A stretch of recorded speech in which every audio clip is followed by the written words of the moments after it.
Ahí estamos. San Pedro no estás, ¿no? Sí, está. La verdad que tiene que estar por ahí abajo, está. A ver. Bien, estoy, Ale. Bueno, quiero que te presentes porque les hablé de vos a los chicos el otro día. Manuel, yo les comenté, se presentó conmigo hace un par de meses por LinkedIn y yo le invité a hacer el curso, a que se anote y lo que le decía a los chicos, eh, que acá no importa la profesión de quién, de cada uno de nosotros, sino que trato de bajar todo el conocimiento para que lo entiendas. Vos que haces, que manejas un camión, aquel otro que es taxista o aquel otro que es, eh, ¿cómo se llama? Tuve muchos mozos y hasta, digamos, tuve tipos de posgrado. Así que quería que te presente, Manuel. Es un Bueno, honor para mí que estés acá, ¿eh? gracias, Ale. Ahora estoy acá en la ruta 7, paré recién, camino a Mendoza. Bueno, me presento, mi nombre es Manuel San Pedro, tengo 63 años, soy camionero y la verdad hace 2 años y moneditas descubrí el tema de la bolsa de valores, la libertad financiera y todo ese tema y me llamó la atención en principio, pero de una manera tal se fue viendo en mí que desde ese momento no puedo hacer otra cosa que leer sobre el tema, tratar de estudiar sobre el tema y bueno, paso a paso fui descubriendo cosas, pero cuando llegué a descubrir las opciones financieras, me volaron la cabeza, a mí personalmente, ¿no? A tal punto que tengo un montón de libros que he leído, que estoy leyendo, y bueno, lo seguí a Alexis en clave bursátil. Un día de casualidad lo encontré en LinkedIn, le mandé un mensaje y él muy amablemente me lo contestó y bueno, ahí empezamos a charlar, me recomendó el curso y no tengo dudas que, como puse ayer en el grupo, creo que es una de las mejores decisiones que pude haber tomado. Más allá de que pueda operar bien yo o mal, que pueda aprender o no, eh, creo que me va a terminar de abrir la cabeza con las cosas que me faltan. Así que bueno, nada, así Bien. está mi tema. Bueno, Manuel, bienvenido. Eh, Espero que cuando termine el curso me diga lo mismo, que pienses exactamente igual, que es la mejor inversión. Pero bueno, acá lo que me interesa a mí un poco y lo que vamos a charlar es el tema también de la libertad financiera. Un poco algunas cosas las quiero desmistificar, algo fuimos hablando el otro día, pero te va a ayudar tanto a vos como a los demás a hacer un camino en adelante que sea mucho más sólido, y vamos a empezar a ver las trampas que tiene el mercado, porque el mercado juega con ilusionismo. Claro. Decime una cosa, ¿vendiste ayer o no? Sí, sí, vendí todo. Tenía Perfecto, perfecto. 20.000 opciones de Galicia y justo cerraron un peso y pico arriba de lo que había comprado Mirá vos. ¿Sabés y cómo cerré cerró hoy, no? para abajo. 2.74. Bien, ¿por qué mi recomendación de vender? Yo esto lo digo en voz alta, o sea, me llamó ayer, che, tengo esta situación. Bueno, primero, después, a medida que vayamos avanzando en el curso, Manu, ya podés cerrar el micrófono si querés, vas a ir aprendiendo que hay un calendario de opciones. ¿Qué quiere decir? Un calendario en el cual yo tengo que estar muy atento porque el más mínimo error que cometo en la fase final, que es la que estamos viviendo ahora, me lleva a cero. No tengo revancha. Entonces, desde mi concepción, como yo recibí, digamos, como cuando me consulta lo que había hecho operativamente, yo le dije, ganás plata, sí, andá y vendé. ¿Por qué? Porque entramos en una fase muy delicada del ejercicio. Y aparte, vamos a aprender si conviene más comprar una opción o armar una estrategia. Pero lo voy a demostrar matemáticamente eso. Entonces, eso no es parte de la clase de hoy, pero sí lo que empieza hoy a verse es el ilusionismo que nos plantea el mercado con los precios. Entonces vamos a arrancar de cero, de qué es un mercado. Y ¿quedó alguien que no se presentó el otro día? Aparte de Manuel. Bueno, si hay alguien que no se presentó, bienvenido. Y vamos a arrancar con psicología bursátil. Entonces, lo que quiero que entiendan es que vamos a hablar cosas que desde el punto de vista de un broker no me convienen hablar, porque una de las cosas es no pensar tan en el trading intrahorario o no, digamos, pensar los negocios como si fuese un partido de ajedrez, en una apertura, un medio juego y un final, ¿no? Es decir, ya sea en distintos horizontes de inversión, es decir, compro una acción y si la compro hoy estoy comprando y abriendo una posición con determinada expectativa en el futuro y si abro una opción mi expectativa de tiempo es mucho más corta.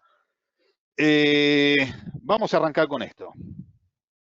Y fíjense, después vamos a hablar de la operación de Vladi, del ucraniano, de Lucra, que me quedé pensando en una cosa, que también es lo que él me planteaba, era parte del ilusionismo.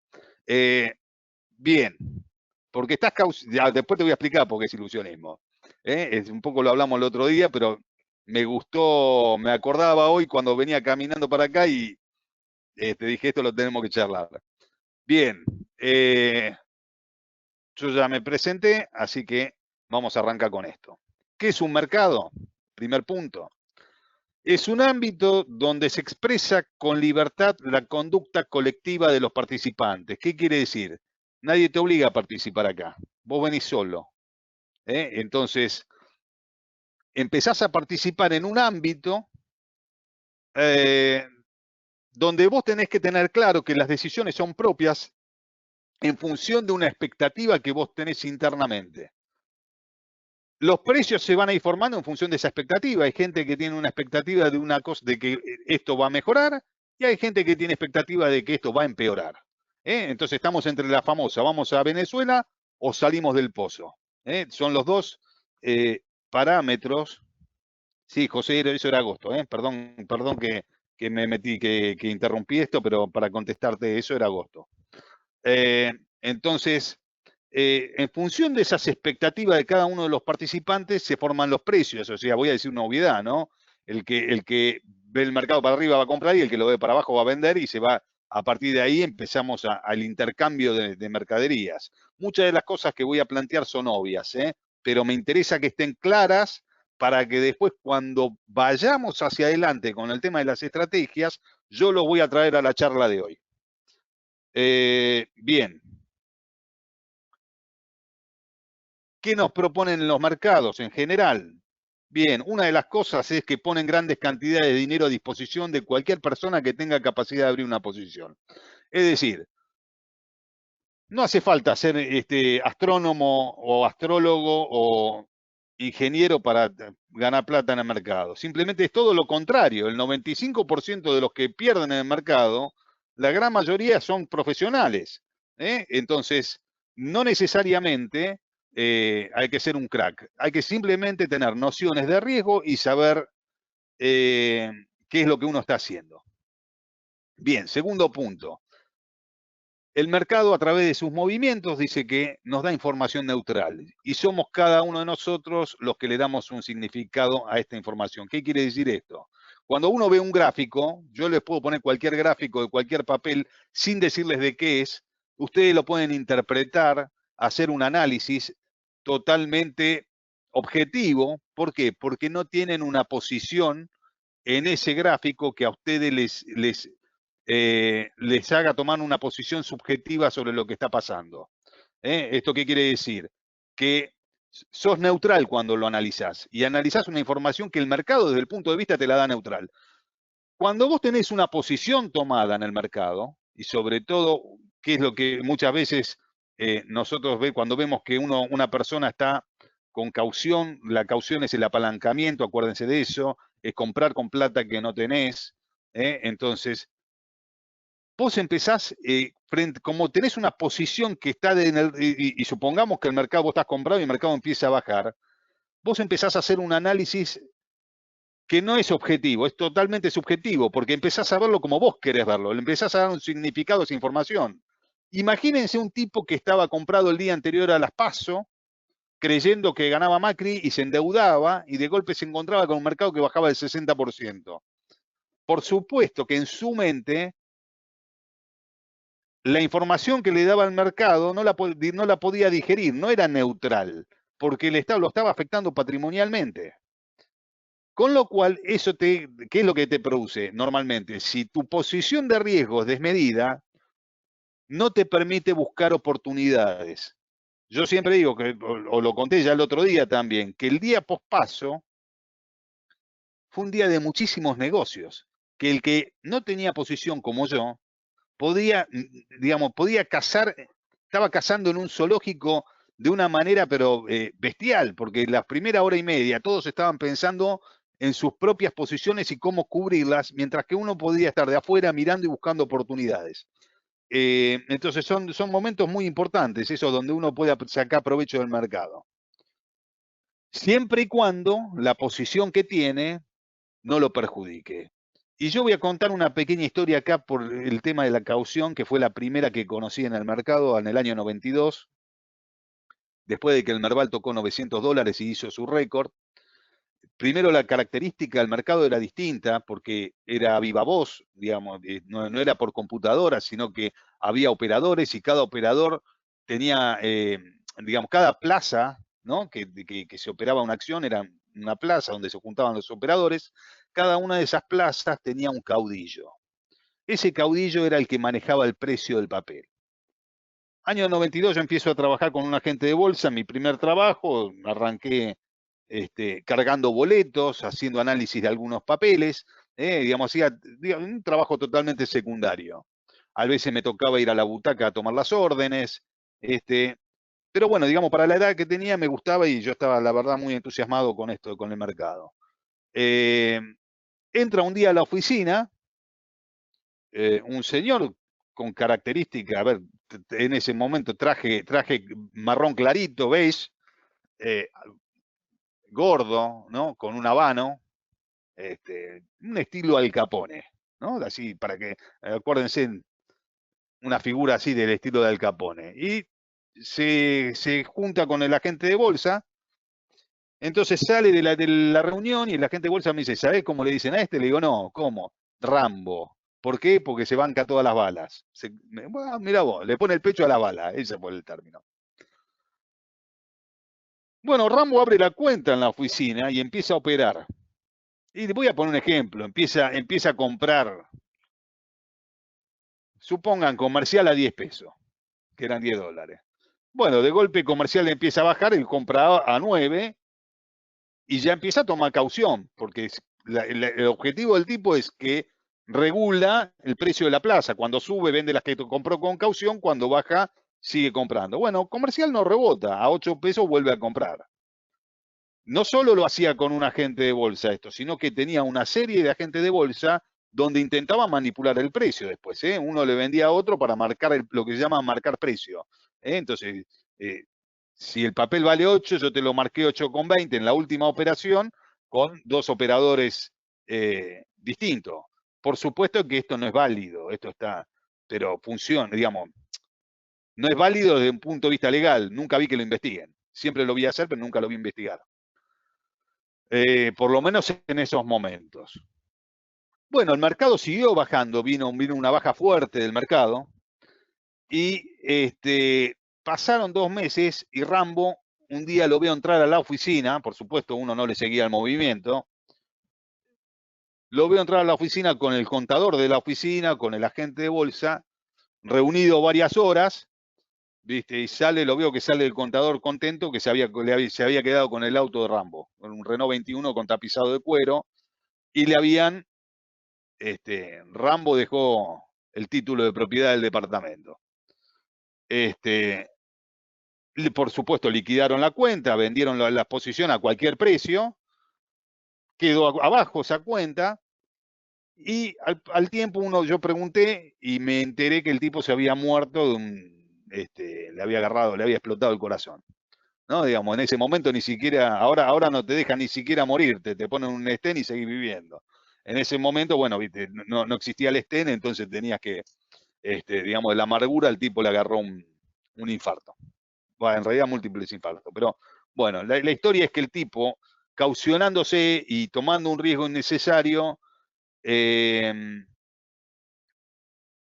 terminó volcando la posición. No es el único caso que conozco. Después conocí otros muchachos que se dedicaban, digamos, que eran comerciantes, que eran corredores de firmas, no corredores de bolsa, sino corredores de firmas de ropa blanca, que también de golpe habían pasado a tener $250,000, y entonces también se sentían que tocaban el cielo con la mano, y los vi después casi en la indigencia.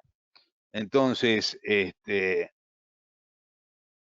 sepan que lo más importante en la bolsa es medir el riesgo, porque si uno no toma conciencia de eso, la bolsa va a tomar todo tu capital y un poquito más, solamente con que vos no mires lo que está pasando. Y eso tiene que ver con la forma en que uno toma riesgos. Si es desmesurada, entonces pierde significado la neutralidad que nos da la información de mercado. Lo otro que hay que entender, que el mercado es una corriente constante de movimiento. No hay un comienzo, ni un medio, ni un final. Si uno analiza un gráfico, se van a dar cuenta que a lo largo del tiempo viene subiendo, bajando. Entonces, hay como una continuidad en el tiempo. Todo depende de quién es ganador o perdedor, de qué momento entró y cuánto aguantó, ¿no? Nadie te obliga a entrar, ni cuánto tiempo vas a estar, ni cuándo te vas a ir. Bien. La tercera cosa que hay que tener en cuenta es que cualquier cosa puede pasar en cualquier momento. Hoy puedo estar en un mercado alcista y mañana me levanté por X razón y está 5% abajo y estropeó toda la estrategia que yo tenía planificada. Entonces, sobre todo esto de que el mercado, de que puede pasar cualquier cosa en cualquier momento, es mucho más válido para el tema de las opciones, donde yo me he encontrado con mucha gente que se niega a que cuando el mercado está bajando y sobre el cierre del ejercicio, como ahora, pega un rebote y dicen, no tiene por qué rebotar, y siguen vendidos, negando lo que está pasando, sin tomar ningún parámetro, simplemente porque el contexto que te muestran los medios de comunicación es tan malo que no logran tomar conciencia de que el mercado está haciendo un rebote que los puede sacar de la cancha. Entonces, pero hay que tener conciencia de eso. Cualquier cosa puede pasar en cualquier momento. Esté bajando el mercado, se puede pegar una suba sin ninguna explicación, y esté subiendo el mercado, se puede clavar una baja sobre el final sin ningún tipo de explicación. Dicho esto, hay que estar atento por este tipo de cosas, de saber tomar ganancia. Vamos a hablar mucho de eso, del tema de la pérdida, pero también vamos del tema de saber tomar ganancias. ¿Qué me ofrece el mercado y qué estoy dispuesto a ceder yo para llevarme esa utilidad? Hoy me escribía un exalumno y me dice, che, hoy cerré todo. Me dice, la verdad, me llevé la mitad de lo que podía haber ganado, pero dupliqué mi postura. Le digo, bueno, te fuiste humillado ganando un 100%, ¿no? Entonces, por supuesto que yo, cuando me preguntó, le dije, mira, a esta altura ya sabes que mañana es tu último día de cierre. Entonces, en vez de quedarte con una ilusión de lo que podés ganar, es mejor tener la plata en la cuenta. Siempre es eso, hay que tener conciencia. La ilusión entre lo que puedo ganar y lo que, si yo desarmo esa posición, lo que me entra en mi cuenta al otro día. ¿Por qué? Porque si vos dudaste en un momento, pasa esto, pasa una cosa inesperada, un suceso que vos no esperás, y de golpe te arruinó la estrategia que vos tenías. Vas a cero.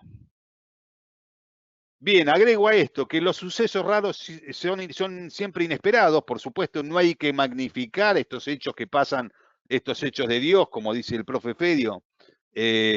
No hay que magnificarlos en cuanto, porque, a ver, uno dice, no, la bolsa en el 2019 bajó el 50%, tengo que tener cuidado con eso. Bien, son eventos raros, de poca probabilidad de ocurrencia, pero, digamos, uno no tiene ni que subestimarlos ni sobreestimarlos de manera tal que nos genere miedo. Hay que saber que existen. Entonces, y a operar pensando en que, ¿qué pasa si a mí me agarra un evento de eso? Por supuesto, son eventos inesperados que suelen venir acompañados de pánico, pero a su vez que hay liquidaciones muy fuertes de posiciones que retroalimentan mayores bajas y que no terminan un solo día.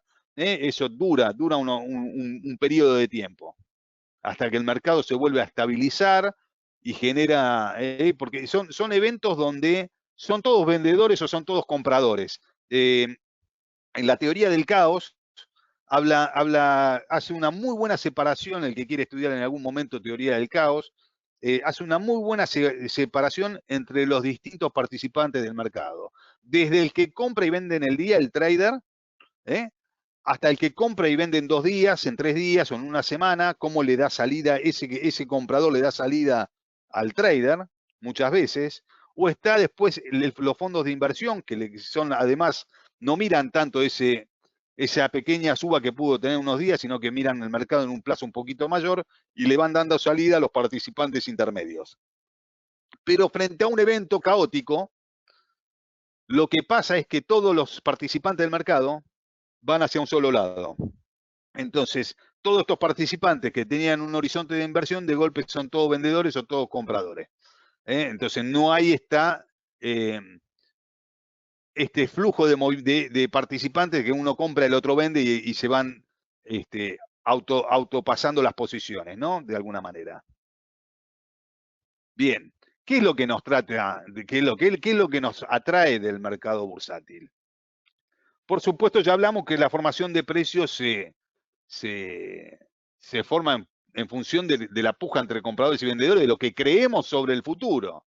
Pero el futuro es una sumatoria de incertidumbres, y ahí lo que viene de atracción ancestral que tenemos todos adentro es el tema de la adivinación, de que queremos saber cómo va a ser ese futuro.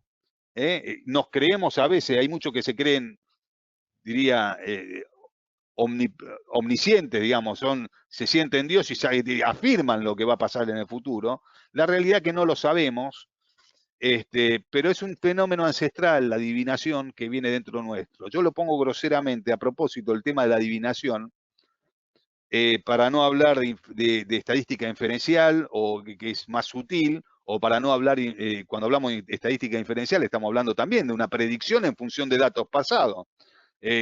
O que podemos hablar también de prospectiva, es decir, pensar el mercado hacia un futuro. Ahora, si yo lo digo desde el punto de la adivinación, ustedes me dirán, che, me suena tarotista esto. Bueno, el otro día hablaba con un exalumno, posgrado en Ditela, para que, o sea, no era un tipo preparado, quiero decir, y me dice, che, estoy operando mucho afuera, y a que no sabés qué estoy haciendo. Le digo, no, ¿qué hiciste? Me hice un mapa, me hizo acordar de la clase esta, me hizo un mapa del Dow Jones desde el año 1928 con astrología.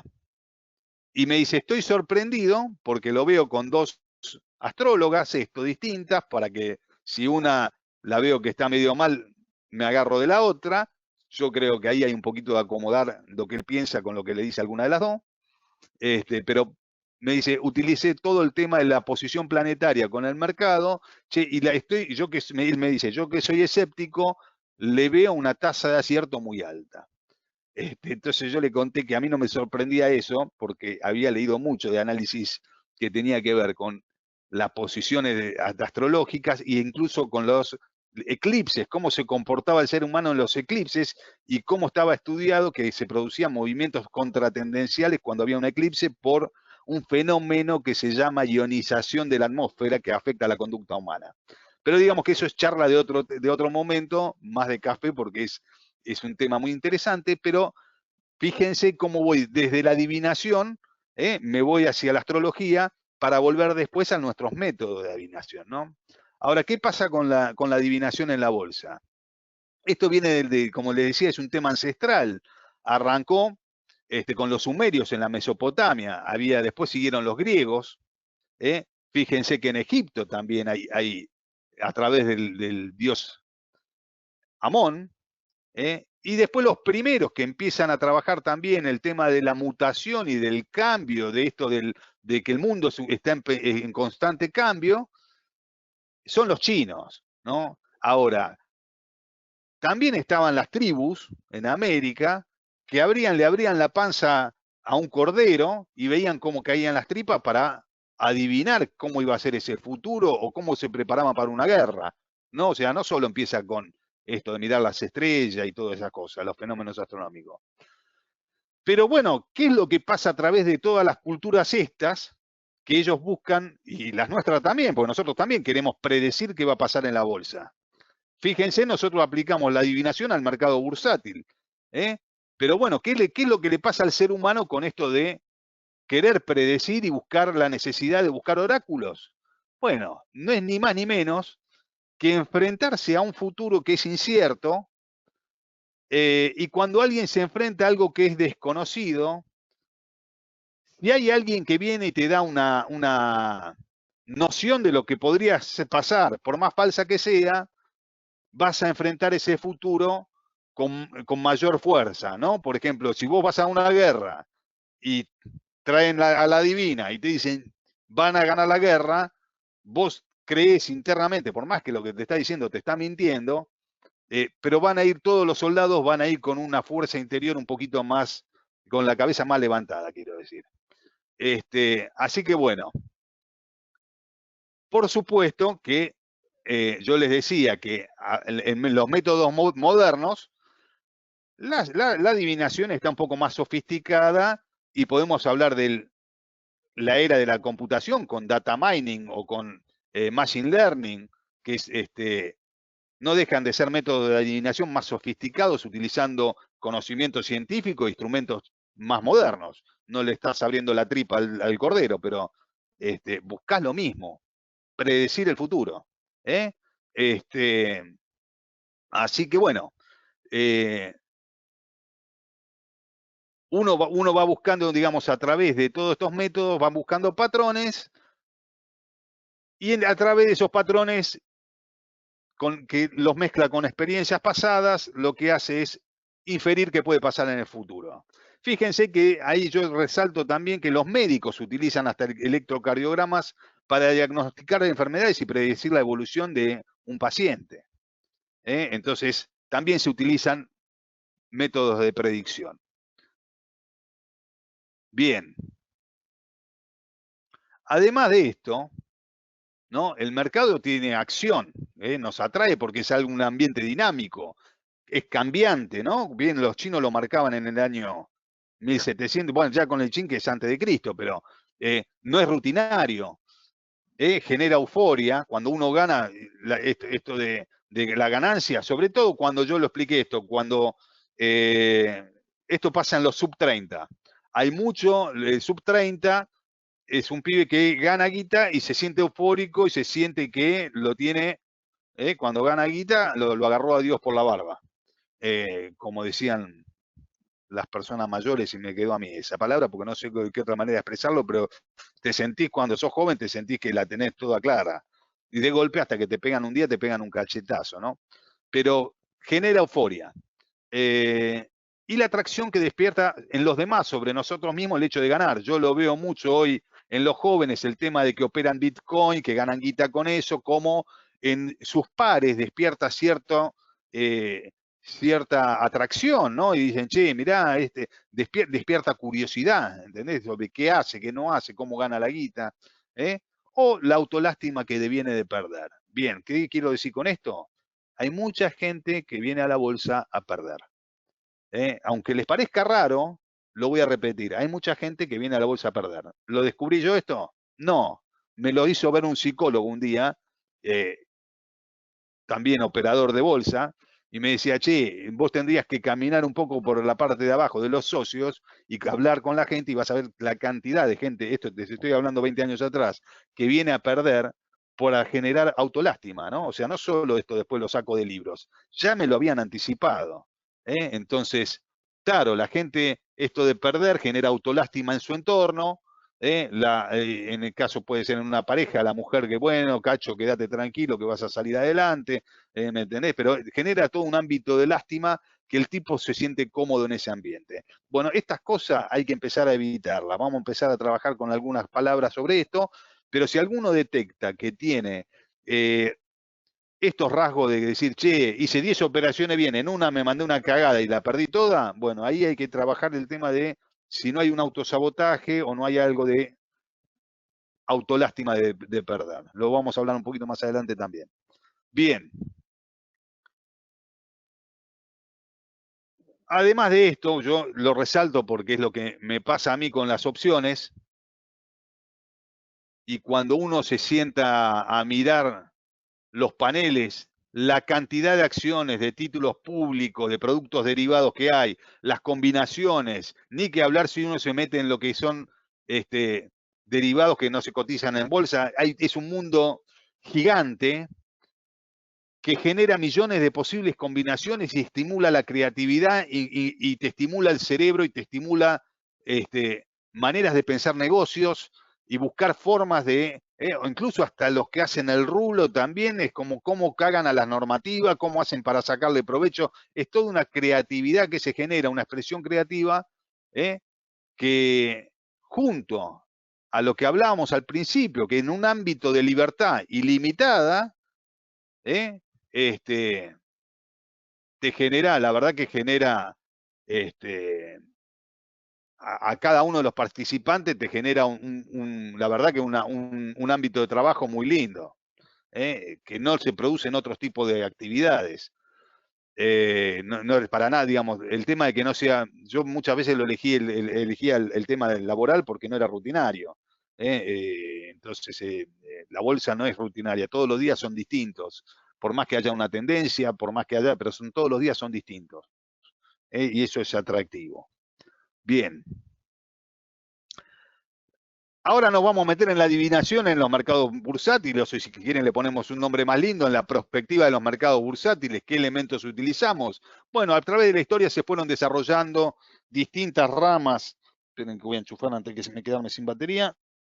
Se fueron desarrollando distintas ramas del análisis para predecir el futuro, y lo más usado desde la antigüedad empieza a ser primero el análisis fundamental y el análisis técnico también, ¿no? Porque arranca, la verdad que el análisis técnico arranca en la Edad Media con los chinos, con las velas japonesas. Hay un tipo que descubre que el mercado no era solamente oferta y demanda, sino que había un tema de emocionalidad, que no podía dejar afuera eso. Entonces, empiezan las primeras herramientas de análisis técnico ahí. Pero bueno, digamos, el más conocido, digamos, hoy es ese. ¿Qué es lo que tiene el análisis técnico? Está al alcance de todos. Está al alcance, no tenés que ser un genio. Entonces, con unas simples líneas bien tiradas, que vos no falsees y mantengas esa neutralidad en el gráfico, vos podés lograr inferir qué va a pasar en el futuro. ¿Por qué? Porque hay patrones repetitivos. La pregunta que uno se puede hacer, si lo que operó un muerto hace muchos años a una persona que ya no está más hoy, ese patrón se repite en la época actual. Y la verdad que ahí podría tomar un poco lo que hablan también los de la teoría del caos. O sea, no es el mismo patrón, es un patrón similar. Es decir, tiene la misma configuración, pero tiene otra dimensión. Puede ser o más grande o más chico, normalmente es más grande. Así que bueno, ahora después vamos a hablar un poco más de eso. Pero vamos a empezar con el análisis fundamental, y últimamente se agrega el análisis mental. Ya más entrado en esta. Y también debería ahora ya empezar a agregar el análisis computacional a través de las dos cosas que habíamos hablado antes, data mining y machine learning. Bien, análisis fundamental básicamente para llevarlo a todo el mundo, evalúa el entorno y las variables que afectan a un activo. Por ejemplo, cómo afecta la tasa de interés, pero ya enfocado a la empresa, no al mercado. Es decir, una suba de la tasa de interés, cómo afecta a la empresa, si está endeudada, cómo le juega en su composición financiera, cómo le juega en un balance, los análisis de los ratios de los balances. Vamos a ver alguna cosita de eso cuando vayamos avanzando. Dos cosas me gusta sacar del tema opciones. Desprendo a veces un poquito de cómo utilizar los gráficos para operar opciones, pero a su vez, si quiero juntar en una empresa, qué números me interesan mirar, dos, tres cosas simples. No vamos a ver temas más profundos del análisis fundamental como análisis de la industria o lo que se llama el FODA, que es las fortalezas, oportunidades, debilidades y amenazas a las que se enfrenta la empresa. Pero digamos que uno toma todas estas variables y cuando proyecta un precio de lo que debería ser en algún momento en el futuro el papel en base a estos modelos lógicos y razonables, pero no toma en cuenta la conducta del inversor. Y habíamos hablado que el chino ya descubrió en el 1700, en el mercado del arroz, que había factores emocionales que no están tomados en cuenta acá. Ahora, ¿qué pasa?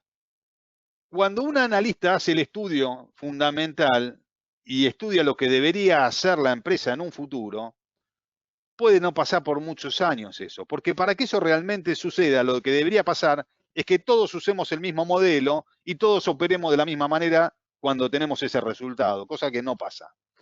Como el mercado es ineficiente, estos modelos te dan una idea de lo que debería pasar, pero pueden pasar años hasta que eso realmente se ajuste y suceda. En cambio, vamos a algo más, esto ya lo dije, vamos más al análisis técnico. El análisis técnico organiza el comportamiento colectivo de los participantes. Es decir, organiza, es decir, en una plaza más o menos estamos siempre las mismas personas. Esto se veía mucho cuando era la bolsa viva voz. Pero hay gente que prefiere operar Mirgor, ¿no? Después hacen el video de Alexis cantando con Mirgor. Hay gente que le gusta operar Texar. Hay gente que le gusta operar bancos. Yo soy uno. ¿Por qué? Por el tema de las opciones. Hay gente que le gusta operar papeles como Aluar. Cada uno va teniendo su preferencia y hay algunos galponeros que le gustan juntar empresas del segundo panel.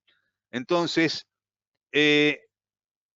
más o menos las mismas personas actuamos en las mismas plazas y normalmente nos mandamos las mismas cagadas. Tenemos un patrón de conducta. Digamos, es raro que uno no tenga un patrón de conducta definido cada vez que opera. Tiene una manera de operar. Ahora, cuando nosotros dejamos registrado en un gráfico, que es el único método de los que vemos, que registra la conducta de cada uno de esos participantes a través del precio de la operación y del volumen, entonces ese registro se organiza en un gráfico y lo que está mostrando son patrones de conducta de un grupo de personas. Cada persona es una variable en sí misma, por supuesto, ¿no? Entonces, lo que nos proporcionan estos patrones, que podemos identificar, es después inferir en cómo va a ser la conducta de la acción en función de estos patrones. Pero lo único que podemos decir de esto es que cuando inferimos qué puede pasar, lo único que estamos haciendo es aumentar la probabilidad de ocurrencia de una cosa sobre otra y no es una cosa certera, no tenemos certeza, tenemos probabilidad. Es decir, por eso yo nunca soy determinista en este sentido de decir, che, ¿cómo ves el papel? Yo soy alcista, pero hasta determinado punto, porque me puedo equivocar. Ahora, sí, ¿en qué precio lo ves? No, no lo veo en un precio. Déjame ver cómo va llegando. Digamos, no le pongo un objetivo, porque el objetivo también te condiciona. Entonces, yo puedo tener un objetivo de hacia dónde quiero llegar si tengo una inversión de mediano plazo, pero en opciones, ponerle un objetivo en el papel me puede atar a algo que no puede no suceder. Porque, digo, rompió la media de 21 para arriba. La probabilidad de que suba el papel es mucho más grande de que baje. Entonces, ¿qué hago? ¿Por qué? Porque 8 de cada 10 veces, iba a decir 7,6 veces, 8 de cada 10 veces, redondeo, 8 de cada 10 veces en los últimos 20 años, ese indicador no se equivocó. Entonces yo tengo un amigo que acierta 8 de 10 veces y yo normalmente es 50 y 50. O sea, me tengo que poner en que en el promedio mi calidad de acierto siempre va a ser 50%. En cambio, si yo tengo un amigo que me acierta 8 de 10 veces, que es la media de 21, le tengo que dar bola. ¿Y cómo le doy bola? Y bueno, a partir de que quiebra la media para arriba, yo sé que la probabilidad de que el papel suba es 8 de 10. Entonces, eso sumado a una estrategia, hagan la cuenta, vayan 2 días atrás, vean lo que valían, cuando aprendan lo que valían las estrategias y lo que valen hoy. Bien, entonces decía, Oma, ¿no? Era este muchacho que el del arroz. ¿eh? Volviendo al tema del análisis técnico.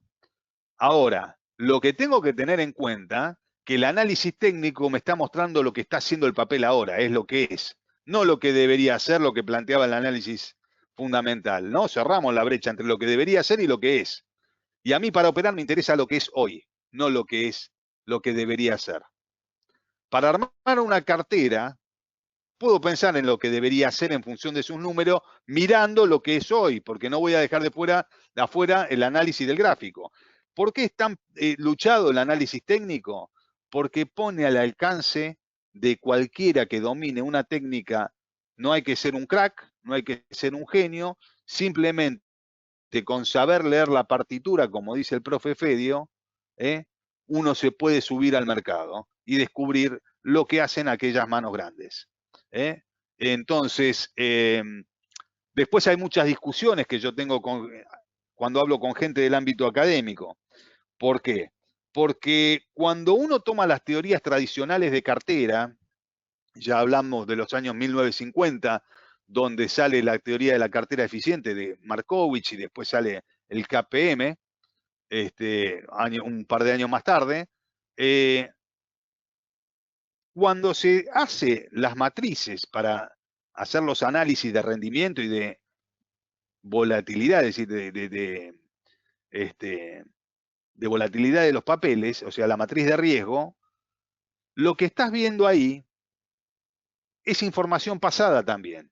Entonces, ¿qué se decía del análisis técnico? El análisis técnico dice que la historia se repite. Entonces, pará, ¿y vos qué? Cuando utilizás otro sistema, en la historia me estás tomando en cuenta datos que inferís que se van a volver a repetir. Sin embargo, o nos ponemos de acuerdo, o se repite o no se repite. Entonces, ahí viene el tema de, yo le doy mucha importancia al análisis técnico en lo personal. Bien, los detractores del análisis técnico que te van a decir, justamente, si las series temporales de gente que hoy no está o de jubilados sirve para predecir el futuro. La realidad que yo digo que sí. Y ahí me agarro de lo que dije antes, la teoría del caos. A lo mejor sirve, las conductas son muy parecidas siempre, nada más que cambia la dinámica y la magnitud, pero sirven. Profecía autocumplida. Es decir, no, porque si todos analizan lo gráfico y rompió no sé, rompió un doble piso para arriba, todos salen a comprar. La respuesta es, a eso que yo les digo es, me han mostrado alumnos, sobre todo lo veía cuando teníamos las clases presenciales, sobre un mismo gráfico, 5 análisis distintos y muchos forzados, es decir, forzando ver lo que ellos querían ver. Con lo cual, sobre el mismo gráfico había 5 opiniones distintas. No es que todos habían llegado a la misma conclusión. Segundo, una cosa es analizar y la otra es operar. Puedo ser un gran analista y no saberlo operar, meter mal una orden y perder plata. Entonces, la realidad es que ahí nos vamos a atar al tercer factor, que es el análisis mental. Esperen que cambiamos. Y que es la capacidad de cada uno de nosotros de transformar el conocimiento en plata. Entonces, de esa manera, lo que se llama lo que es vacío psicológico, se cierra la brecha entre lo que uno ve en el mercado y la realidad de ejecutar una operación. Les voy a pedir un segundo que me tocaron el timbre, denme un segundito que tengo que entregar una cosa y vengo. ¿Podemos hacer una pausa de un minuto?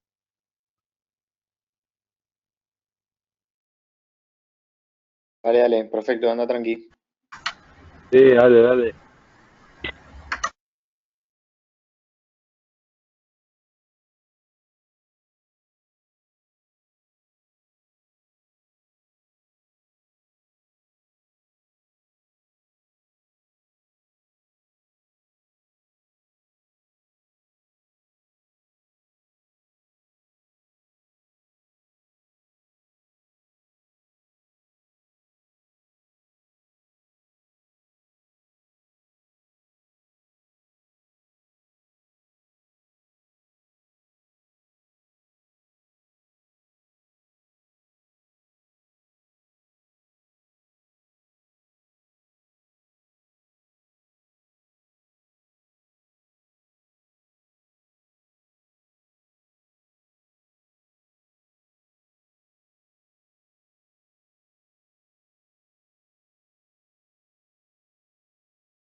Bueno, acá estoy, perdonen. Acá estamos. ¿Estamos todos? Sí. ¿Salgo, Mauro? Sí, sí, estamos listos. Dale, continuamos. Seguimos a bingo. Espera que quiero ver esto. Acá. Bueno, entonces estábamos. Que el análisis mental lo que hace es, básicamente, que nosotros podamos transformar lo que vemos en el mercado en guita. Y lo que hay que hacer y evitar es esto de quedarse pensando en lo que hubiese pasado si hubiésemos hecho una u otra cosa. Por ejemplo, uy, me rompió el doble piso para arriba. Qué boludo que no compré la guita que hubiese ganado. Olvídense de eso, se terminó. No entraste, se terminó, hay que buscar otro negocio. Sí, viste, hice un hombro, cabeza, hombro y no vendí. Bueno, olvídate, ahora ya está. Entonces, buscá, si no agarraste la suba, buscá el punto de inflexión para armar para abajo. Si no agarraste la baja, buscá la inflexión para buscar para arriba. Estamos hablando en un... acuérdense que todo esto después lo tenemos que aplicar en opciones. Por eso la dinámica y no quedarte atado en lo que hubieses hecho o no hecho. Bien.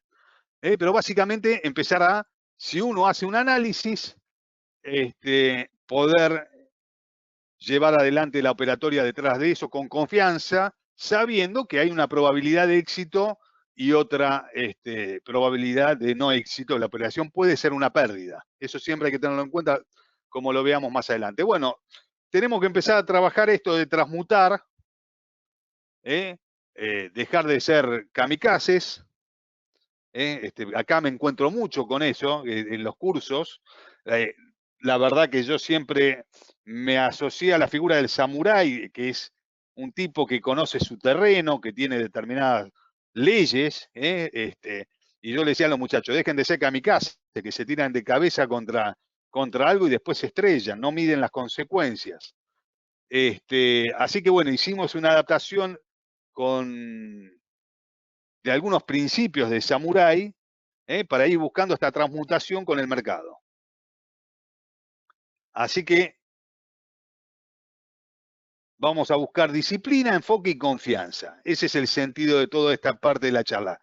Y de todo el curso en sí. El curso en sí es disciplinarnos operativamente. Cuando hablo de disciplina, lo que uno tiene que tener en cuenta es que operar en bolsa, o voy a tomar la palabra de Manuel, la libertad financiera, es una disciplina. Es decir, si un pianista se entrena el 98% del tiempo para después ir a un acto y el 2% de todo ese desarrollo que hizo es la exposición en ese acto, ¿por qué nosotros vamos a pensar que a la bolsa nos paramos y decimos compro y vendo porque a mí me gustó el mercado? Y no hubo un análisis atrás, no hay una justificación, no hubo un entrenamiento, no busqué el negocio, simplemente por swing. ¿Qué nos hace pensar que eso nos va a traer el éxito? Bueno, uno en 99.000 vidas, en una sos el ganador. En las 98.999 restantes, vas para atrás. Entonces, la disciplina tiene que ver con eso, con reconocer también que un atleta está 4 años para después correr 10 segundos en una Olimpiada. Entonces, el entrenamiento en todo esto es fundamental.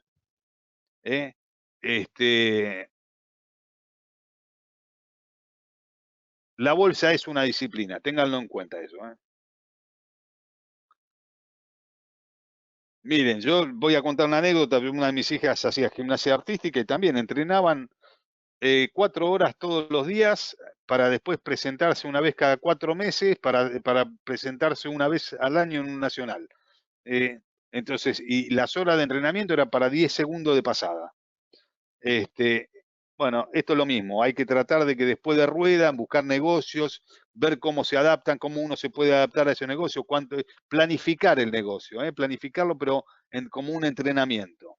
Bien, enfoque y confianza, enfoque en el mercado, por supuesto, buscando qué me ofrece el mercado, no lo que yo quiero que me ofrezca, sino qué me ofrece el mercado.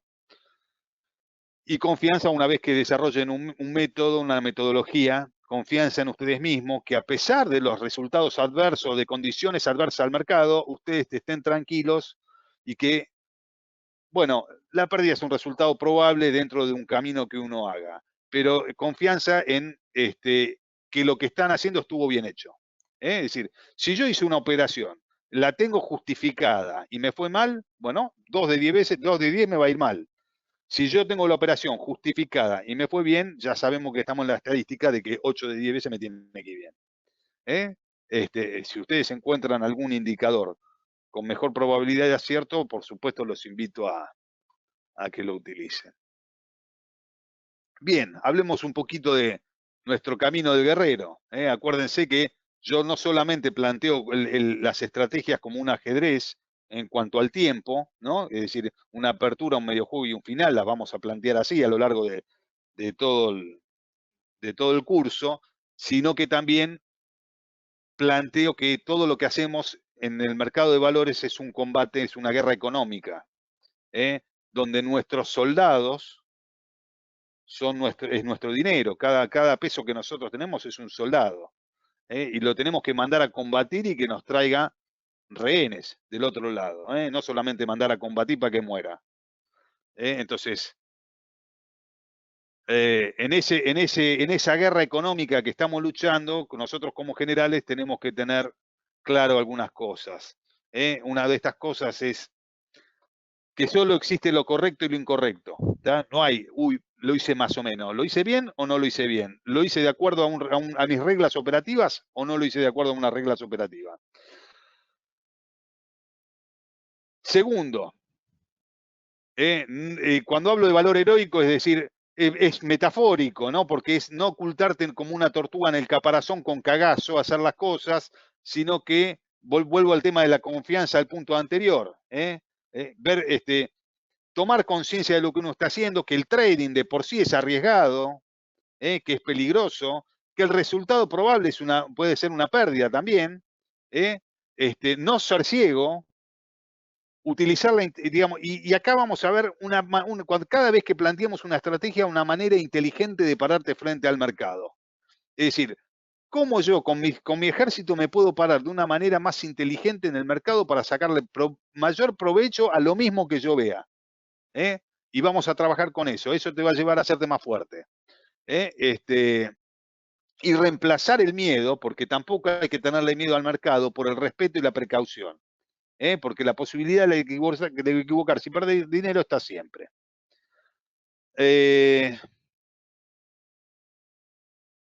Bueno, yo creo que el tema de la compasión lo llevé al tema de que uno tiene que siempre transmitir el conocimiento a otro, tratar de dar una mano, no,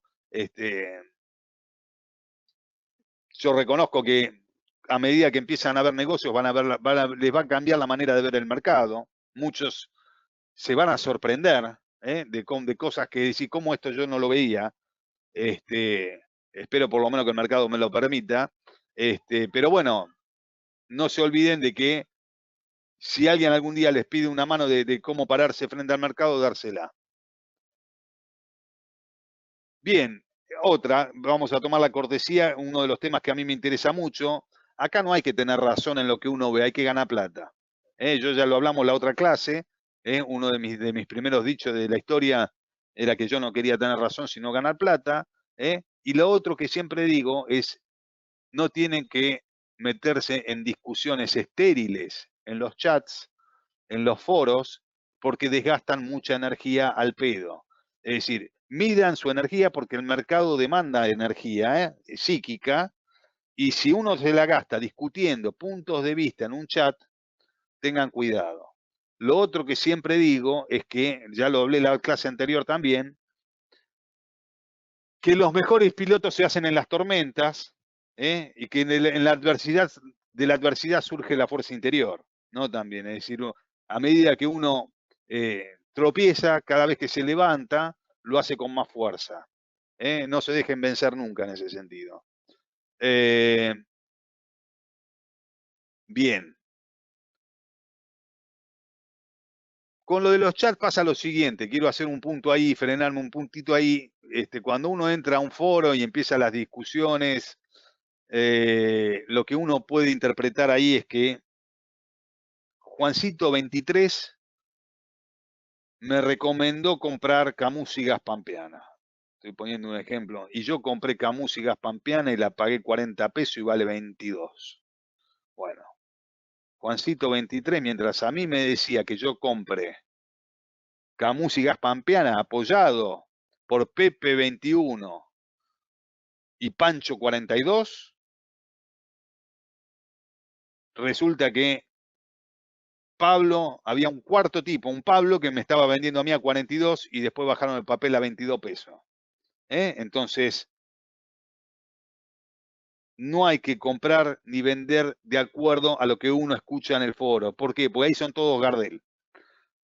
Si uno psíquicamente está medio flojo, por eso a mí muchas veces no me gusta hablar, yo esto siempre lo digo en público, esto de salir los martes, miércoles, no me gustaba mucho porque hay mucha gente que por ahí te da una autoridad a lo que vos ves y vos podés estar totalmente equivocado en lo que dijiste. Y en mi caso, yo si me equivoqué, las veces que me equivoqué lo dije con mal, digamos, no lo hice con mala leche, sino que lo dije sin intención de perjudicar a nadie. Pero en los foros hay mucho de esto de hablar de cosas que realmente, digamos, generar una sensación en el otro que realmente es falsa, ¿no? Es decir, comprar tal o cual papel para ellos venderlo. Y esto lo sé con conocimiento de causa, de haberme encontrado con alguien, preguntar por una persona y me dijeron, le va bárbaro. Sale con 2 o 3 trolls a fogonear un papel, el primero lo compra, cuando lo fogonea lo suben y se lo vende a todos. Dije, mira qué bien. Bueno, ténganlo presente y eviten, digamos, la idea de todos estos cursos siempre fue transmitir conocimientos para que lleguen a conclusiones propias. Bien, y que tengan confianza en lo que ven, tengan confianza en lo que ven, no lo voy a dejar de repetir eso. Son tan capaces como el otro que la ve para el otro lado. Bien.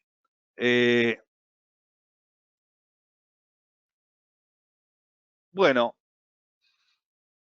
todo lo que hacemos en la bolsa tiene que ver con quiénes somos en realidad, se van a empezar a descubrir, sean sus propios jueces, no miren lo que le digan los de afuera. A veces uno puede decir, no, yo soy muy duro conmigo mismo. Bueno, sean duros, pero no permitan que otro le digan lo que tiene que hacer o no, o cómo hacerlo. Sean sus propios jueces. Se van a encontrar con aspectos propios que desconocían, puede ser una o aversión o de golpe que sientan cagazo en determinado momento o que sientan al revés, que no tomen conciencia del tipo de riesgos que asumen.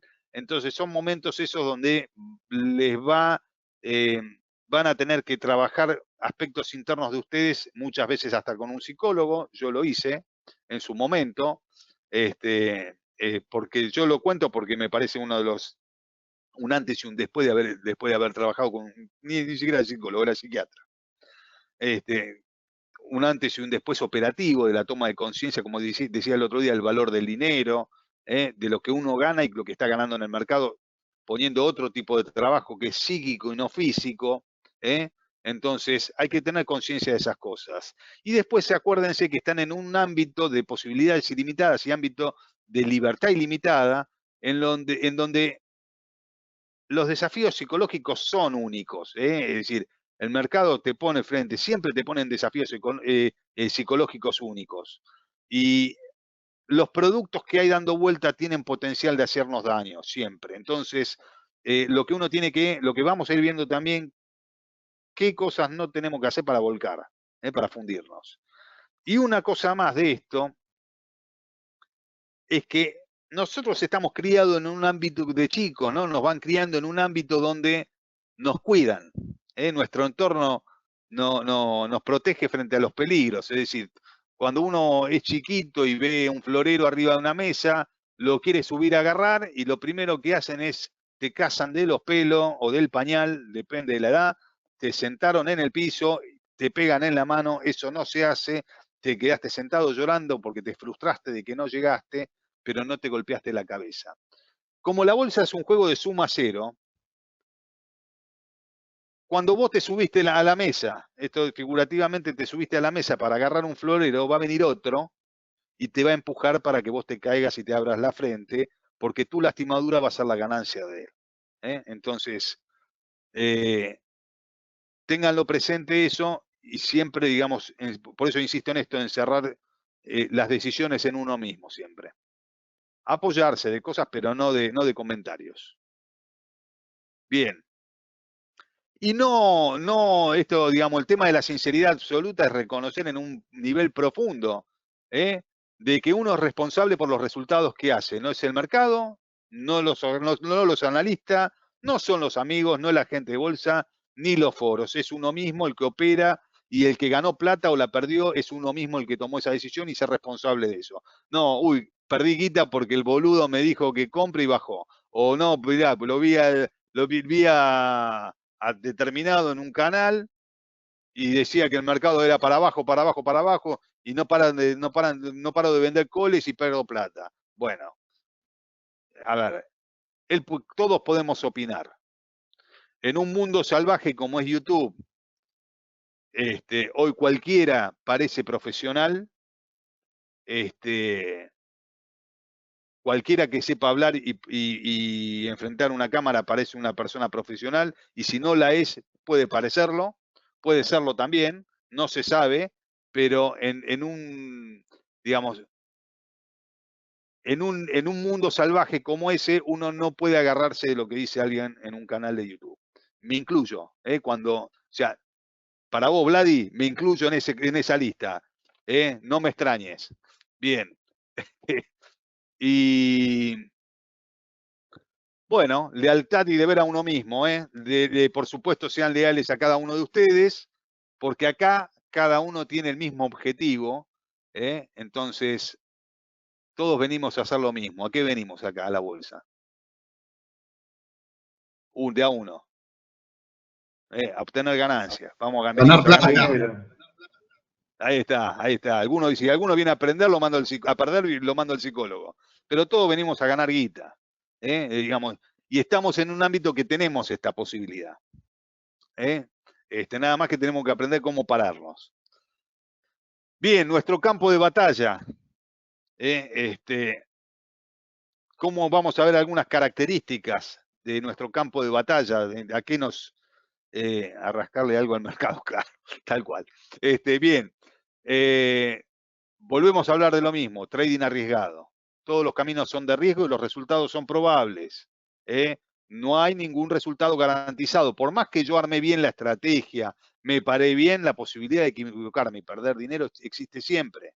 Es decir, pero lo tengo que tener en cuenta. Por eso yo siempre digo, justifiqué la operación, hice bien el negocio, me fue mal, bueno, estoy en el 2 de 10, en ese 2 que me puede ir mal, pero ¿está justificada mi operación? Sí, ok, me callo la boca, es parte del negocio, es como si tuviese que haber comprado la materia prima para abrir un restaurante.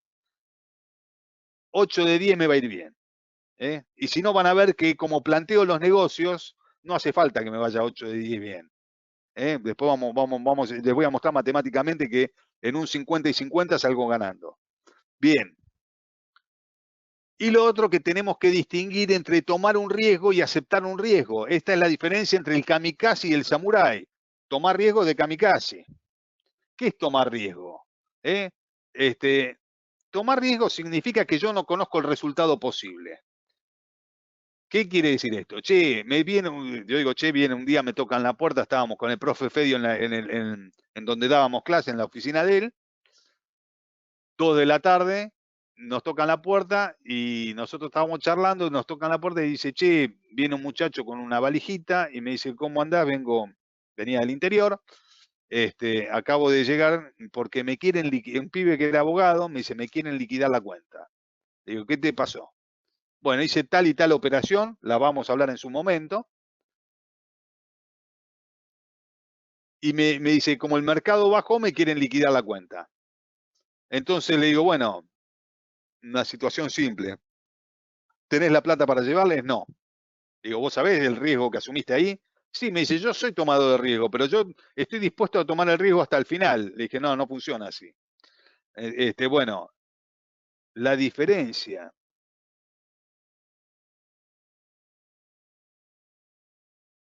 No, ahora después te voy a hablar, Emilio, de eso.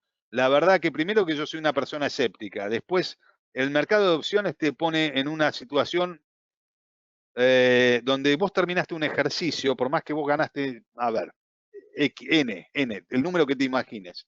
Vos ganaste N, o perdiste N, ya estás pensando en el otro ejercicio. No te da tiempo de pensar si fue bueno lo que hiciste o no fue bueno. Ya estás pensando en los nuevos negocios. Entonces eso te lleva, con el tiempo, a mí me llevó a una estabilidad emocional muy grande que la verdad que vos me decís, che, me ha pasado muchas veces. Mirá, me hiciste acordar de algo, Emilio, ahí. Un día habíamos armado unas estrategias con el profe. Yo tenía comprado como 1000 lotes de Petrobras, 50 de un mes, ¿no? Entonces faltaban 3 semanas para el ejercicio. Claro, y había pagado nada, digamos, había puesto a ponerle 3000 pesos, que en ese momento era, no me acuerdo, pero ponerle que, no era guita. Entonces me llama el profe un día, me dice, yo estaba en casa todavía a 11:30 de la mañana, no había salido, ya había abierto el mercado y me dice, che, ¿viste cómo está Petrobras? Le digo, no, ¿cómo está? 20 arriba. ¿Cómo 20 arriba? Bueno, por supuesto, salí corriendo y me tomé el subte volando, porque 20 arriba era 49 pesos y pico. Con mis coles de 50, que no valían nada, de golpe algo valían. Bueno, el lote que yo había pagado 3, 4 centavos valían 1 peso. Por supuesto, no me quedó uno. Al otro día volví a armar negocios. ¿Me entendés? Es decir, cero emoción. Entonces, viste, claro, venían los otros y me dicen, che, ¿te enteraste de lo que pasó? No, ¿qué pasó? Y pasó tal cosa, el mercado está 50 abajo. Bueno, a ver qué hay, viste, porque, es decir, los riesgos que tomo son tan bajos a veces que, viste, no me afecta. Además, quiero ver a ver cómo cómo puedo sacarle provecho a esa situación, ¿me entendés? Una vez que vos aprendés a manejar el riesgo de la operación, absolutamente no te genera emoción. Y la ganancia tampoco, ni la pérdida, ni nada. ¿Me entendés? También, por supuesto, te puedo aclarar que tuvo otras consecuencias no deseadas, como, ¿me entendés? ¿Qué sé yo? No cambiarme el auto, ¿me entendés? Es decir, ya me da lo mismo. Y eso me hace ruido. Pero, ¿me entendés? Antes yo era un pibe que tenía ganancia y yo quería cambiarme el auto, tener... No, llegó un momento que cuando se me fue la emoción de la euforia, la depresión y todo eso, que ya me da lo mismo tener el auto de hace 10 años, de hace 5 o del nuevo. Anda, dale. Pero eso son consecuencias no deseadas. Bien, pero hay una diferencia entre tomar riesgo y aceptar riesgo. Tomar riesgo es no conocer el resultado. Aceptar el riesgo es saber de antemano que vos podés ser perdedor en el trade y cuánto estás dispuesto a perder. Entonces, como yo le decía a este pibe que nos tocó la puerta, él me decía, yo soy tomador de riesgo. Claro, pero viste, me venís ahora, me toca la puerta y me decís, nunca, y me lo dijo así, y es palabra de texto esto, nunca, no, sí, al revés, Luis, conviene trabajar con montos fijos. ¿Qué quiere decir esto con montos fijos prefijados? Con montos fijos, digamos, el aceptar el riesgo quiere decir que vos sabés lo que estás dispuesto a perder, eso es lo importante. Vos sabés que pusiste 10 y que más de 10 no vas a perder. Cuando vos tomas un riesgo, vos decís, che, bueno, en 10, es como cuando compras un papel con stop loss. Decís, che, compré a 10, a 9.50 es mi stop loss. Vale 9.30 y vos decís, uy, espera un cachito más. Bueno, rebote y decís, qué suerte que no apliqué el stop loss. Resulta que después vale 85, 8,50. ¿Me entendés? Y qué boludo que no apliqué el stop loss. ¿Me entendés?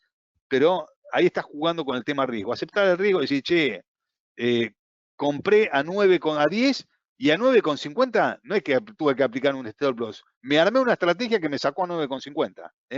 Es así, José. Es, cuando vos aceptás el riesgo, lo que impide que empezás a trabajar con tu nivel de pérdida aceptado, y ahí te va a cambiar el resultado, es instantáneo, cambia el resultado en la comitente. Absolutamente lo modifica para otro lado. ¿Me entendés? Es decir, porque esto es lo que yo te digo, el tipo que toma riesgo, siempre lo escuché esto, nunca imaginé que me iba a pasar esto. ¿Me entendés? Palabra archi repetida en la historia. Nunca creí que, sí, estaba dispuesto a que baje, pero nunca creí que iba a bajar tanto. ¿Me entendés? Bien. cuando vos armás una posición donde vos sabés la que estás dispuesto a perder, mediste tu apuesta, o sea que aceptaste un riesgo, lo que generás es que el mercado pierde impacto psicológico. Es decir, me levanté y el mercado me levanté con un, vamos a ponerlo al revés, porque tengo ejemplos de al revés. Es decir, che, ¿te enteraste lo que pasó? No. Takeover es una compra, el que no sabe, es una compra hostil. Es decir, compraron, Petrobras hizo una oferta de compra hostil de Pérez Compán. Valía 4 pesos. ¿Y cómo salió la oferta? A 7. Se pueden imaginar cómo subieron los lotes. Entonces, no, para que no siempre sea la sorpresa bajista, la sorpresa puede ser alcista. Entonces, pero ¿qué pasa? Si vos tenías una operación que era bajista y sabías lo que podías perder, sabes que más que eso no te sacaron. Con lo cual, esa suba, lo único que te genera a vos es sentarte a buscar oportunidades, no estar pendiente de lo que pasó en el mercado. Es el caso típico de las pospaso en mi caso. Yo lo único que hice el día que me senté es tratar de buscar la mayor cantidad de negocios que había que volar, digamos, imagínense, era un nido de hormigas que salían, que lo habían pisado y salían para todos lados. Entonces había negocio por donde quieras. Así que bueno, pero cuando el mercado pierde fuerza y no te genera impacto psicológico, ya no te genera ni ansiedad ni miedo de lo que pasa al otro día o la información pasa de probabilidad y posibilidades, ¿entendés? Pasa a ser mucho más controlable todo. Avanzamos un pasito más. El mercado también es lindo porque es dinámico, esto ya lo dijimos, con los movimientos que van y vienen en el tiempo y que uno es el que determina cuándo está y cuánto tiempo va a estar y cuándo termina. Es uno el que decide. A diferencia, fíjense, que podríamos hablar entre el casino y la bolsa, si hay, ¿cuál de los dos es más benévolo? ¿Qué se imagina usted? ¿Qué es mejor, el casino o la bolsa? Y ya les empiezo a responder. Desde un punto de vista de riesgo, el casino es mucho más benévolo que la bolsa.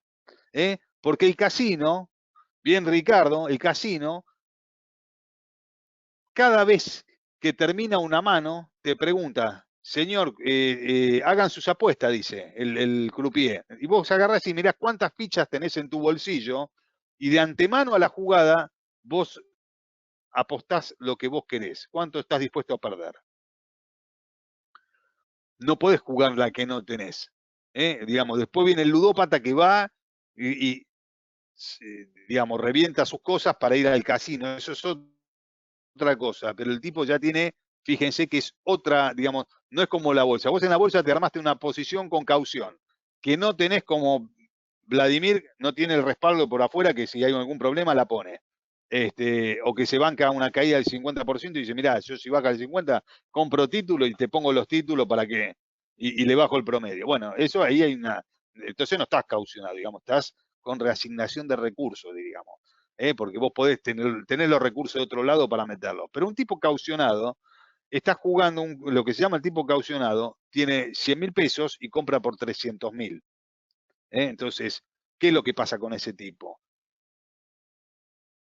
Si el broker que está del otro lado le dio ese crédito, automáticamente el tipo, con obviar lo que esté pasando, puede perder los 100.000 de él más capital adicional que él no tiene.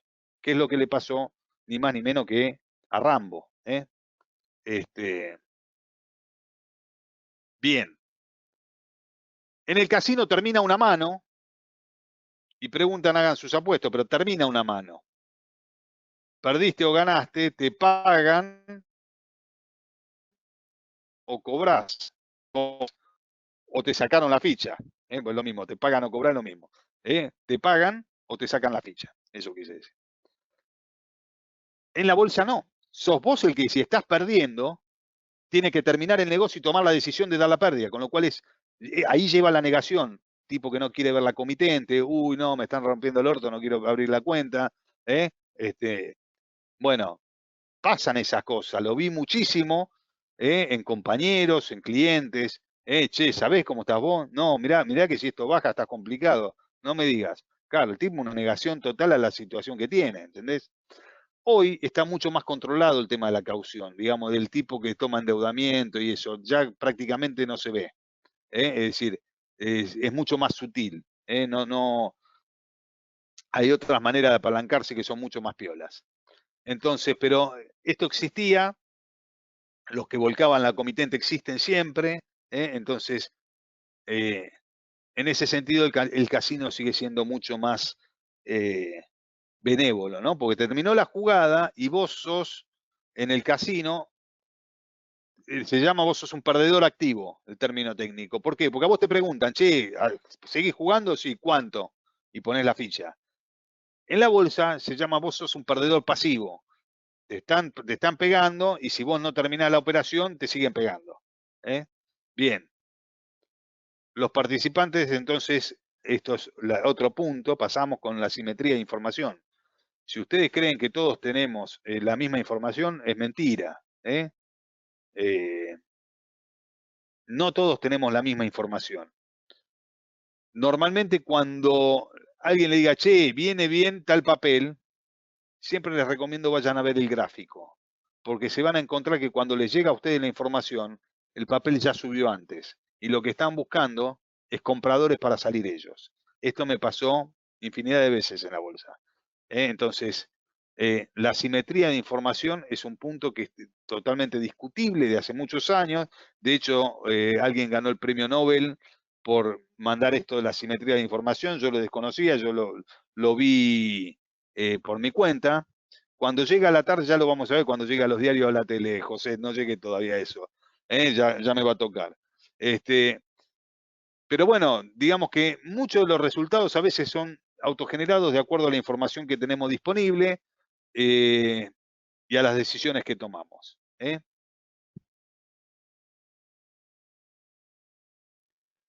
Bien, ¿a qué tener primero? ¿Qué es lo peligroso? Lo peligroso son, como les dije antes, los modelos mentales a los que nos criaron, donde la mayoría de las personas del entorno familiar y cultural no apoyan a la gente en desarrollar, en desarrollarse de la forma que ellos se quieren expresar. Hay un cuento muy chiquitito que lo voy a resumir, pero que es de para que no nos dispersemos en eso, que es de un alumno en el cual se sienta la maestra y se dibuja en una flor. Y el chico empieza a dibujar la flor y le dice, ya está, terminé. Y se lo muestra y le dice, no, pero es cuando yo les diga. Bueno, entonces se queda esperando. Entonces, bueno, empiecen a dibujar la flor y empiezan a dibujar la flor y ellos se paran el pizarrón y entonces ya, che, terminé de vuelta. Entonces le dice, no, tenés que dibujar la flor que yo estoy dibujando en el pizarrón. Entonces la tercera vez el pibe va y se vuelve a dibujar otra flor, como la dibuja la maestra en el pizarrón, y le pone colores. Y dice, cuando le dice, profe, ya la tengo la flor. Y se la muestra, le dice, no, era en blanco y negro como está en el pizarrón. Entonces, siempre lo que hizo estuvo mal. Bueno, es un poco el resumen de este tema de cómo nos crían en los entornos culturales en los cuales estamos sometidos de chicos. Por supuesto hay que romper con esas líneas, así que hay que tratar de romper de la mejor manera posible. ¿Y qué es el peligro? Un peligro puede ser real o imaginario. Normalmente la mayoría de los peligros son imaginarios. En ajedrez se utiliza mucho en la parte estratégica el tema de las amenazas. Una jugada es más peligrosa cuando muestra una amenaza que es imaginaria, que cuando uno hizo la jugada, digamos, tiene más impacto la amenaza de que va a hacer algo que cuando lo hace, que la realidad. Entonces, esa sensación de peligro o de miedo que le genera al otro jugador. Bueno, acá pasa un poco eso también. Uno muchas veces se genera imagina algo que no va a suceder, o esto, como yo les digo, también hay que ser consciente de que estos movimientos violentos no son siempre, que son estos movimientos que yo digo de los hechos de Dios de menos 50 o más, no son siempre, son eventos esporádicos, tenerlos presentes para tener una cobertura frente a que pase eso, pero también no limitarnos en hacer cosas porque creamos, le demos una importancia a un evento esporádico de magnitud, limitarnos en un montón de maneras de operar. Así que bueno, un miedo es una sensación que se genera de angustia y que lo que genera es paralizar, uno se paraliza. Y lo otro, como me dijo, creo que estás acá, Esteban, era.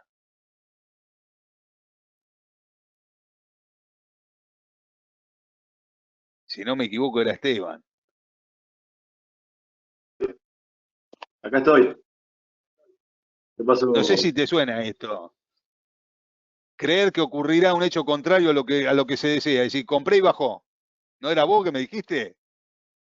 Sí, ¿Que hiciste mierda sí. del mercado con la crisis hipotecaria? Yo hice la subprime con 5.000 dólares.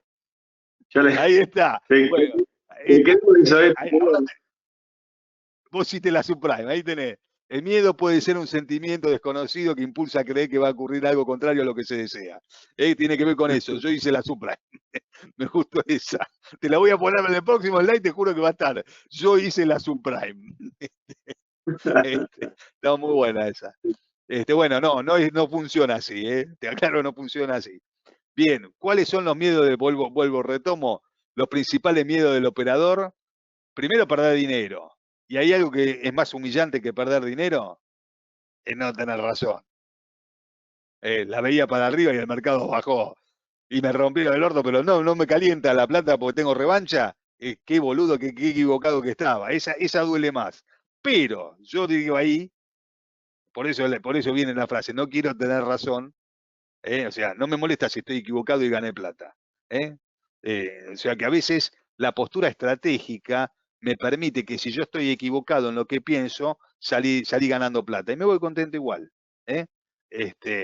Así que bueno. La otra, que a todo el mundo, al bolsero le molesta, lo que más le molesta al bolsero, al que es bolsero de alma, es sube el mercado y él está afuera. Justo está vendido.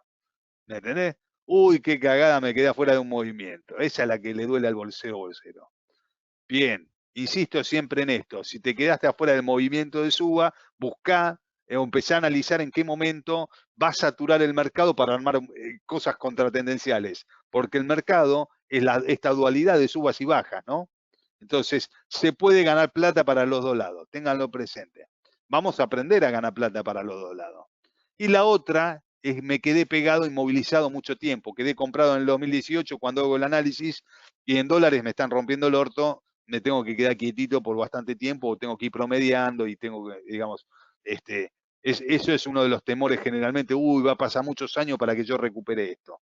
Es uno de los mayores temores que hay siempre cuando se invierte en bolsa. Bien. Consecuencia entonces del miedo, reduce el foco de atención, inmoviliza, paraliza. Dice, claro, tal cual, Mariano dice que es durísimo quedarse afuera.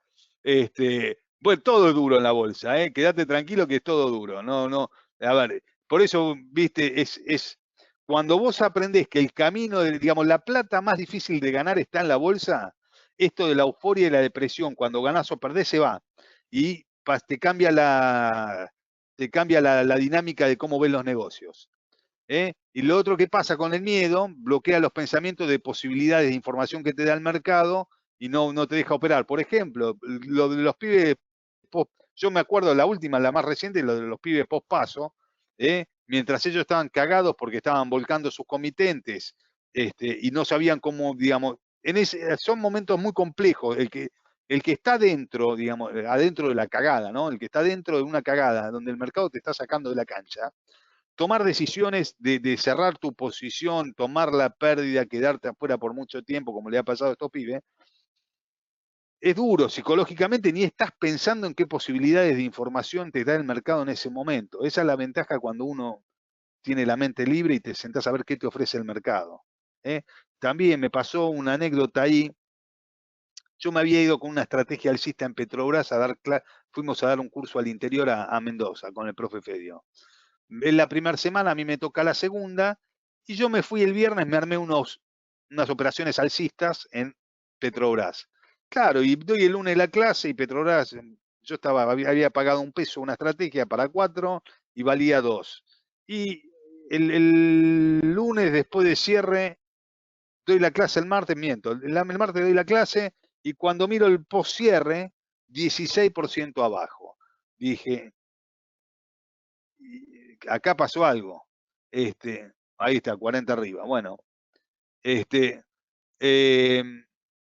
40, bueno, 40 arriba. Yo miro el post cierre de Petrobras de día, 16 abajo. Dije, uy, qué hijo de puta, marcaron precio.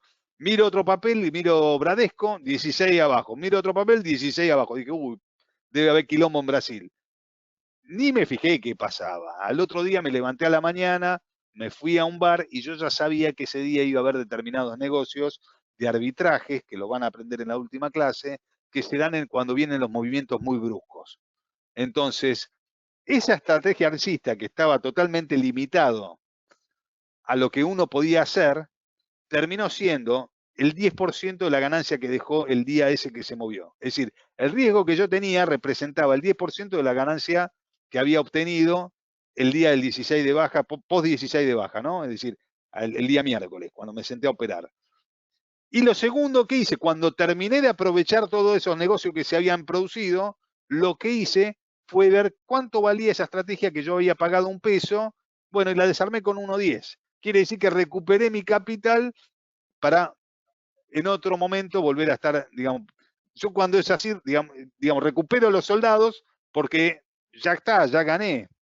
Recupero mis soldados que habían quedado ahí perdidos, entonces, uy, mira, justo, tengo los 3.000 soldados de vuelta y dámelos, me los guardo para otro ejercicio.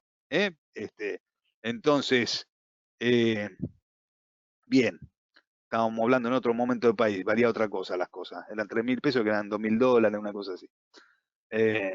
No, $200. Bueno,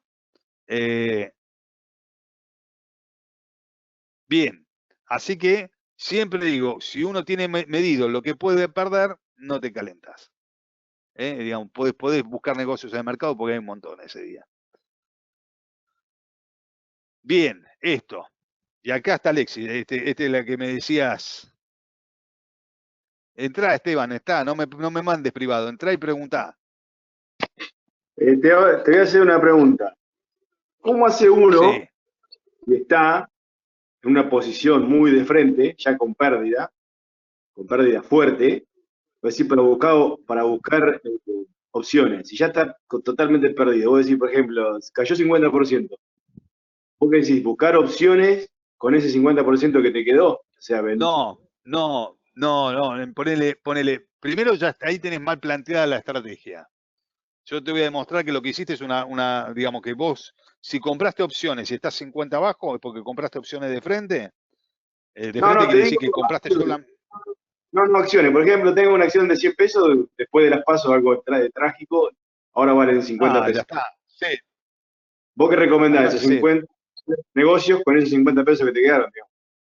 Normalmente yo sabés qué puedo hacer, ahí te lo vendo, dame esa plata y armo negocios donde está el nuevo nivel de precio del papel. O sea, mantengo el nivel de riesgo, pero corro la curva hacia mi favor, ¿entendés? Digamos, la bajo. Si el papel valía 160 y ahora vale 100, trato de armar negocios en 100 con la plata de lo que puedo recuperar de eso, ¿entendés? A lo mejor a veces recuperás mucho menos del 50. ¿Entendés? Pero ya lo vas a ir... Está bien, agarrar lo que te quedó y buscar negocio con lo que te quedó. Y buscás negocio con lo que te quedó, pero que tenga probabilidad de cierto. En el caso de las PASO, ya venía el vencimiento del ejercicio. Es como que faltaba, acordate, las PASO fueron lo que es este domingo al ejercicio este que termina la semana que viene. O sea, vos llegabas del lunes a jueves, era la última semana. Estaba fuera del mercado, no estaba ni invertido en cero, estaba totalmente afuera.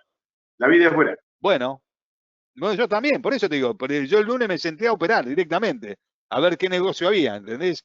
La primera hora fue un descalabro, digamos. No recuerdo una rueda que haya ganado más guita que esa. Sí, te lo juro, pero porque era tremendo. Claro, ¿qué pasaba? Había lotes que valían 50 centavos y yo los puts, ¿no? Opciones de venta, ya lo vamos a ver esto. Y yo los pagaba 15 pesos y valían 20. Entonces el tipo que vendía 50, que había pagado 50 centavos en un mercado tan volátil, me llenaba, pero me llenaba. ¿Y yo qué hacía? compraba los papeles, digamos, algo fácil, compraba los papeles y los ejercía, me ganaba los 5 pesos por papel. Así que te digo, pero eso me duró, no te quiero mentir, 45 minutos. Aparte de ahí, una vez que se avivaron, porque hay algunos que se avivaron, se empiezan a buscar eso y se avivaron rápido, me cagaron, ¿me entendés? Digamos, empecé a pelear más precio y ya cada vez tuve menos negocio hasta que se estabilizó el precio. Pero en esos primeros 45 minutos fue un descontrol. ¿Me entendés? Es decir, si vos tenés claro lo que estás haciendo, lo aprovechás. ¿Me Yo entendés? tengo una Ahora, ¿qué pasa? pregunta ahí. Yo tengo una pregunta ahí, Dale, perdón. Pero ese todas día las me que acuerdo quieras. perfectamente. Todos los brokers se saturaron, era imposible meter una orden. ¿Qué broker se la banca? No, ahí porque vos operaste con broker de computadora. Yo te dije, hay dos mercados. El de la computadora, donde vos metés tu orden, y el del telefónico. ¿Me entendés? Entonces, ¿quién se Ok. metió ahí que está en la calle? ¿Me entendés? Entonces, si vos vas por la computadora, está saturado.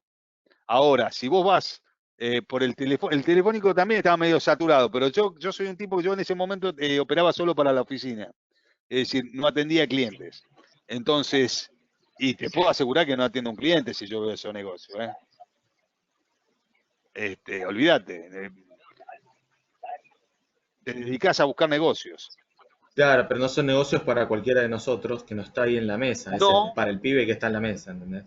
exactamente, pero ¿por qué? Porque vos te metiste que en una compañía lo querés operar online y no te dan online, no tenés el online. Pero no es un problema tuyo, es un problema del sistema operativo. O sea, Claro, pero si por tenés ahí el hasta teléfono, el pibe que atiende el sí, teléfono está operándolo, ¿entendés?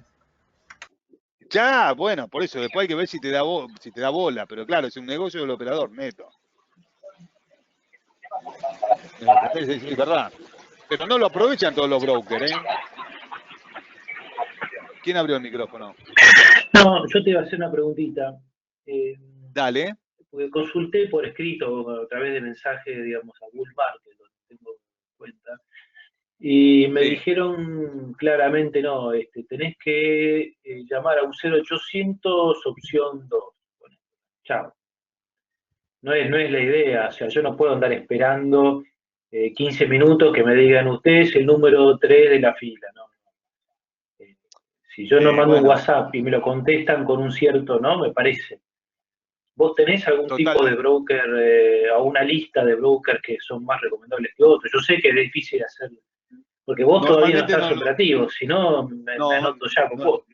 no, es más, te digo, si yo estaba en la firma anterior donde estaba, yo tengo 4 años, 3 años que empecé a laburar acá, que no tomé clientes, porque tuve un arreglo con la oficina que el tipo me decía, todo lo que operás, operalo para mí, para vos.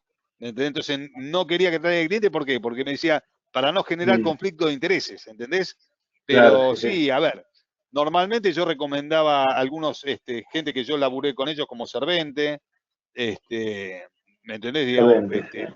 yo, sí, el único que se me ocurre así, porque después esas firmas, viste, a ver, tenés que tener en cuenta el tamaño de la firma y la capacidad del operador, porque no cualquiera tiene la dinámica operativa, digamos, no todos los operadores conocen el producto como te vas a encontrar conmigo, ¿me entendés? Es decir, vos te vas a dar cuenta a lo largo de estas clases, ya te lo digo con confianza, digamos, sin presumir, porque me ha pasado que mucha gente me dice, boludo, se nota el manejo que tenés de esto. Bueno, yo digo, hace 30 años que vivo esto, no es hace una semana.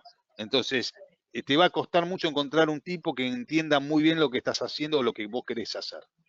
¿Me entendés? Hasta que tengas alguien que se dedica a eso, lleva su tiempo. Pero ahí vos, ¿qué recomendás? No sé, abrir una Ahí cuenta te afuera dije. de alguna manera. Yo estoy viendo de forma. Mirá, afuera yo operé en Nueva York, operé con Interactive Broker y Sí, me pasaba, yo cargaba las órdenes, las estrategias las armaba yo. Ellos tienen igual una cosa que se llama creador de estrategias, donde vos pones sí, lo sí, que querés sí. pagar y cuando el mercado se cruza te lo opera. En mi caso yo lo operaba yo manualmente y calzaba lo mismo que hacemos acá en clase, yo lo hacía afuera, con muy buen resultado. O sea que casi convendría, pues estoy viendo la forma de cómo hacer. Hoy en día si uno puede abrir una cuenta en un banco de estos eh, por internet, viste, Revolut, hay otros. Bueno, no importa, no quiero sacar Sí. tiempo. Pero creo, hay formas No, pero de abrir, de girar, de fondear la cuenta afuera sin pasar por los bancos sí, argentinos que te matan, ¿no? mirá, sí, bueno, pero hay forma, hay todo tipo de formas. No te lo voy a decir grabado.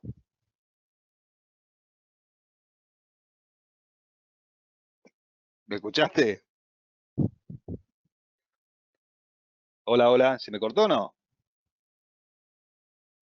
No, se escucha Sí, perfecto. se escucha. Ah, no, se cortó él, me parece, entonces, se quedó congelado. Le veo la carita congelada. O se asustó. Se le cortó, se asustó, mirá. Claro, se asustó. ¿Escuchás, Alan? Bueno, después cuando veo a Alan, no te lo vamos a decir grabado, lo decimos fuera de línea. Bueno, vamos al ciclo del inversor mientras. Bien. ¿Qué es lo que pasa? Che, yo salgo bien porque me quedé traumado. Sí, perfecto. Sí, no parece asustado, nada, está perfecto. Dale. Bueno, vamos con esto. Ciclo anímico del inversor. Y hablábamos antes, como me decía Esteban. El otro Esteban, ¿no? Espera, este era Esteban Juárez y el otro era Esteban. No, Emilio. Con el tema, Emilio, esta para vos. Todas las caritas estas, después de mucho tiempo de trabajo, soy yo, pero no porque sea el inversor exitoso, sino por una manera de cómo te vas, lo que te decía antes, con cada ciclo de opciones que dura, cada vez que termina un ciclo, empieza el siguiente, entonces no te da tiempo de procesar anímicamente el resultado que tuviste, porque es un continuo, ¿entendés? Ahora, insisto en esto que te dije antes, tuvo su consecuencia negativa que no me gusta, que me volví medio tacaño, en ese sentido, digamos, no disfruto de cosas que antes disfrutaba. No sé si también en la edad, viste. Así que bueno, no tacaño porque no ruseo en ese sentido. Pero sí, viste, me cuesta cambiar el auto, me cuestan ese tipo de cosas, que antes lo hacía con más facilidad.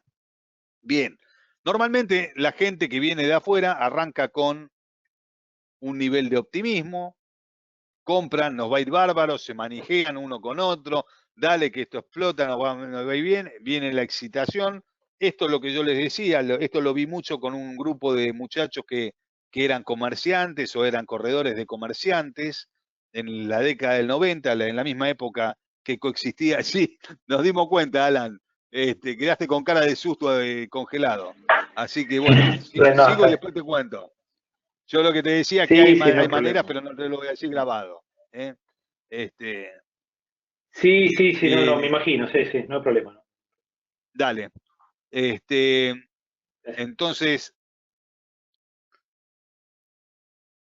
de golpe esta gente que les contaba que eran empleados comunes, como somos nosotros, de golpe se empezaron a excitar porque me acuerdo de uno que arrancó con $10.000 y claro, no existían las opciones en ese momento. Era el apalancamiento, era vía caución, tenían 10, compraban por 50. Entonces, claro, cada suba que tenía un papel, ellos iban por 5 veces más. Entonces, ¿qué pasó? Empezó a subir la bolsa y subía fuerte en la época de Caballo. Y claro, este tipo que arrancó con $10.000, me acuerdo, había llegado a $250.000 y él era un genio. En ese momento él se sentía, había pasado por la excitación, digamos, la euforia, soy un genio, y también pasaba que decía, digamos, terminaba la rueda y un tipo que como yo, que se va a tomar un café después de la rueda a cualquier bar, él se iba acá en Capital hay un bar que se llama Tabac, o Road Point, que son los lugares, digamos, donde va gente de mucha guita, y él se iba después de ahí a tomar un champán, ni siquiera un café, se iba a tomar champán Don Periñón. Bueno, ¿cómo termina la historia? Empieza la baja del 92, la misma que lo agarra Rambo, lo agarra este muchacho y a unos cuantos más, empieza con, claro, la primera baja arranca como una toma de ganancia. Esto es interesante, ¿no? Porque el mercado viene subiendo, récord, y de golpe un día, pum, se corta -5. Al otro día te hace +3, parece que retoma la tendencia, entonces ahí, digamos, de la euforia pasa la ansiedad, pero después viene el +3, un cierto alivio, y después empieza la secuencia de caída, -10, -10, -10, que no tiene sostén, en esos momentos era así, y se llama hacer plaza, era porque bajaba más del 10%, se llamaba hacer plaza para abajo, entonces empieza todo esto de la ansiedad, cuando vienen estos periodos dice, bueno, yo soy inversor de largo, a ver, tenía 2.50, hoy tengo 100, todavía estoy arriba, pero bueno, a ver, de la cabeza de un tipo que viene de 2.50, ya en su mente está perdiendo guita, dice, bueno, si llego otra vez a 2.50 desarmo, bueno, no llegás a 2.50. A la semana, después de la negación, de no ver la posición, volver a laburar, te llaman y te dicen, che, estás abajo $10.000. ¿Cómo si estaba? O sea, bajaste todo eso, te comiste los 10.000 tuyos y debes 10.000 más. Entonces, por supuesto, detrás de todo eso empieza la sensación de miedo, el pánico, uy, si me agarra la próxima baja me sacan de la cancha, porque esto, digamos, en ese periodo, yo estoy contando de cuando te llaman, ya estás por acá, pero en ese periodo entre el miedo, si mañana baja me sacan de la cancha, hasta que te sacan de la cancha, viene todo este proceso de desesperación y pánico, el pánico general, la gente vende y vende y vende sin mirar el precio, y algo que valía 100 te lo venden a 8 y te lo venden a 7 y te lo venden a 6 y tienen que salir de sus posiciones porque están liquidando caución, y ahí es donde yo digo, muchachos, de la crisis, de la euforia a la crisis, yo te lo puedo definir con que en este nivel vos estás comprando entre el 5 y el 10% del nivel que toco acá. Depende de qué tipo de papel. Es decir, si valía 100, vos lo podés llegar a pagar hasta 5 pesos. Y si valía, o en papeles más sólidos, si valía 100, lo vas a pagar entre 8 y 10. Muy difícil saber el piso exacto. Pero bueno, las preguntas que salen acá, porque acá terminan vendiendo, nosotros teníamos una frase, había un operador que tenía una frase que para mí es apoteótica también, que es las bajas evangelizan, ¿no? Porque cada vez que empiezan estos ciclos bajistas, la gente empieza a rezar más, Dios ayúdame, digamos, ya empiezan a nombrar a Dios que hacía rato no lo nombraban, y le piden, digamos, es como que sacame de esto, que zafame de esto, y bueno, son los puntos de máxima oportunidad financiera. Por supuesto, el ciclo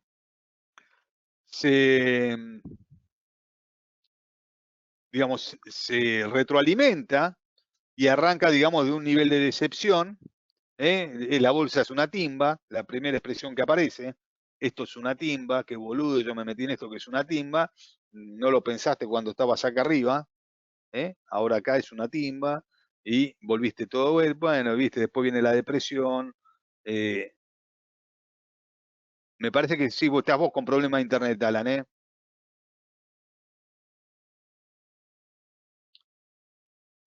Chequeame, Sí. Acá ¿es perfecto. él nada más? Sí, sí. Bueno, Yo cualquier te cosa, escucho. Sí. Alan, cualquier cosa revela la parte esta, puedes rever después la grabación. Bueno. Sí, no hay problema. Dale. Lo que les decía, que bueno, después se retroalimenta el sistema y pasa de esto de la bolsa es una timba a quedar en un mercado chato y depresivo, lo estamos viviendo, y después, bueno, a medida que empiezan a mejorar las cosas, viene la esperanza, el alivio, y otra vez, acá hay una nueva camada de inversores que vienen con toda esta fase de optimismo. Aquel que aguantó toda esta parte, también después se vuelve a beneficiar en la suba. Pero bueno, acá arriba es punto, digamos, la euforia es soy un genio, abajo es cómo pude estar tan equivocado, ¿no? La pregunta. Y el tipo que es, yo diría que más que el exitoso, el profesional, y Argentina, vamos, Lucas, de esto, de la depresión, pasamos de Argentina potencia, somos Suiza, a somos Venezuela en 6 meses nosotros, pasa a menudo, a lo largo de la historia lo vi muchas veces. El tema es esto, mantener la calma y saber que no son ni Venezuela ni sos Suiza, sos Argentina. Por eso vas y venís de esa manera. Bien, más que yo diría que más que un inversor exitoso, sos un profesional que acepta las bajas y las subas como parte de un mismo mercado. Con lo cual, de ahí pasa que no genera, empezás a perder la emocionalidad esta de que si sube mucho, sube o sube poco. Bien, dentro del ciclo bursátil y el económico, lo que hay que interpretar es que la bolsa se anticipa al ciclo económico. ¿Pero por qué? Yo tengo una teoría. Hablábamos de asimetría de información. Si yo soy despachante de cemento, ¿quién es el primero que se entera que empezaron a crecer la venta? Yo me entero primero. Cuando llega la estadística, llega después. Pero yo despachante, ¿qué? Me entero que estoy vendiendo más cemento, mejora la actividad, me empiezo a dar cuenta de eso, empiezo a invertir, empiezo a comprar cosas baratas. Dentro de eso pueden ser activos financieros. Yo digo, hablé de despacho de cemento, podría ser leche, podría ser lo que se les ocurra. Pero nosotros acá tenemos varios que tienen actividades privadas interesantes. Entonces, cuando ustedes empiezan a sentir que laburan más, laburan mejor, bueno, a la larga se empieza a trasladar eso a la bolsa. Son los primeros que se enteran. Entonces empieza el alza. Es el comienzo del alza, aunque todavía a nivel económico no se ve, no se terminó esa depresión. Es decir, para mí se terminó, pero no llegaron los resultados. Eso digo yo. Es decir, como todavía estadísticamente no se ve. Cuando viene esta etapa de alza intermedia, que también, digamos, es como que la economía en su conjunto empieza a crecer. Yo siempre digo que me gusta mucho ir a la calle y mirar un poco los barrios y digo, ¿está todo en orden o no está todo en orden? Si están los negocios vacíos no me gusta, si veo algo de movimiento digo, che, esto es piso, ¿entendés? Es decir, a veces por eso digo, ahora vamos a hablar un poquito de los medios de prensa detrás de todo esto. Este ciclo bursátil y económico que está descrito acá con números, los invito a que lo vean porque es del mercado americano. Es decir, los que operan afuera, denle bola a esto, pero los que operamos acá, estas empresas no existen, digamos. Acá arranca normalmente por los bancos, el ciclo bursátil, y ahora, antes arrancaba con, digamos, tiene sus momentos, en un momento arrancaban las telefónicas primero y después el resto. Bueno, acá lo que tenés que tener presente es que el mercado se anticipa entre 6 y 12 meses a lo que pasa después en el ciclo económico. Recuerdo las depresiones posteriores del año 98, primero arranca la caída del mercado y a los 30, 40 días, a los 50 días empezó, no, un poquito más también, a los 60 días empecé a ver la caída, la depresión, cómo se trasladaba a la economía. Bien. Hoy los motores tanto de alza y de baja son el sistema financiero, que es sensible desde qué punto de vista. ¿Por qué esa sensibilidad? Porque si el Estado empieza a cumplir y a pagar, el sector financiero es el que financia al Estado hoy. Medio por obligación, pero es el que lo financia. Entonces, si la cosa más o menos camina, se hacen pagables los bonos, mejoran las paridades, arrancan los bancos. Si no camina la cosa, entonces, ¿qué pasa? Se hacen impagables los bonos y empiezan a caer las paridades, y caídas las paridades, lo primero que se resiente son los balances de los bancos. Bien. Vamos a ver un poquito algunas cosas del ilusionismo, en el sentido de que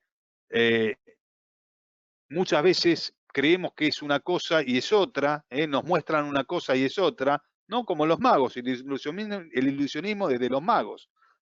Entonces, ¿qué es lo que pasa? Que los precios tienen mucho ilusionismo. Te hago creer que algo es barato o caro de acuerdo a cómo te lo muestro.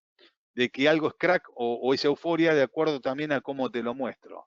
Entonces hay una manipulación objetiva de datos reales que se sacan de un contexto y hay una manipulación subjetiva que está dado por los medios de comunicación. Y que esas dos cosas, sobre todo, se busca a través de la manipulación de los medios de comunicación modificar la percepción de la realidad nuestra, ¿no? Como los que estamos del otro lado.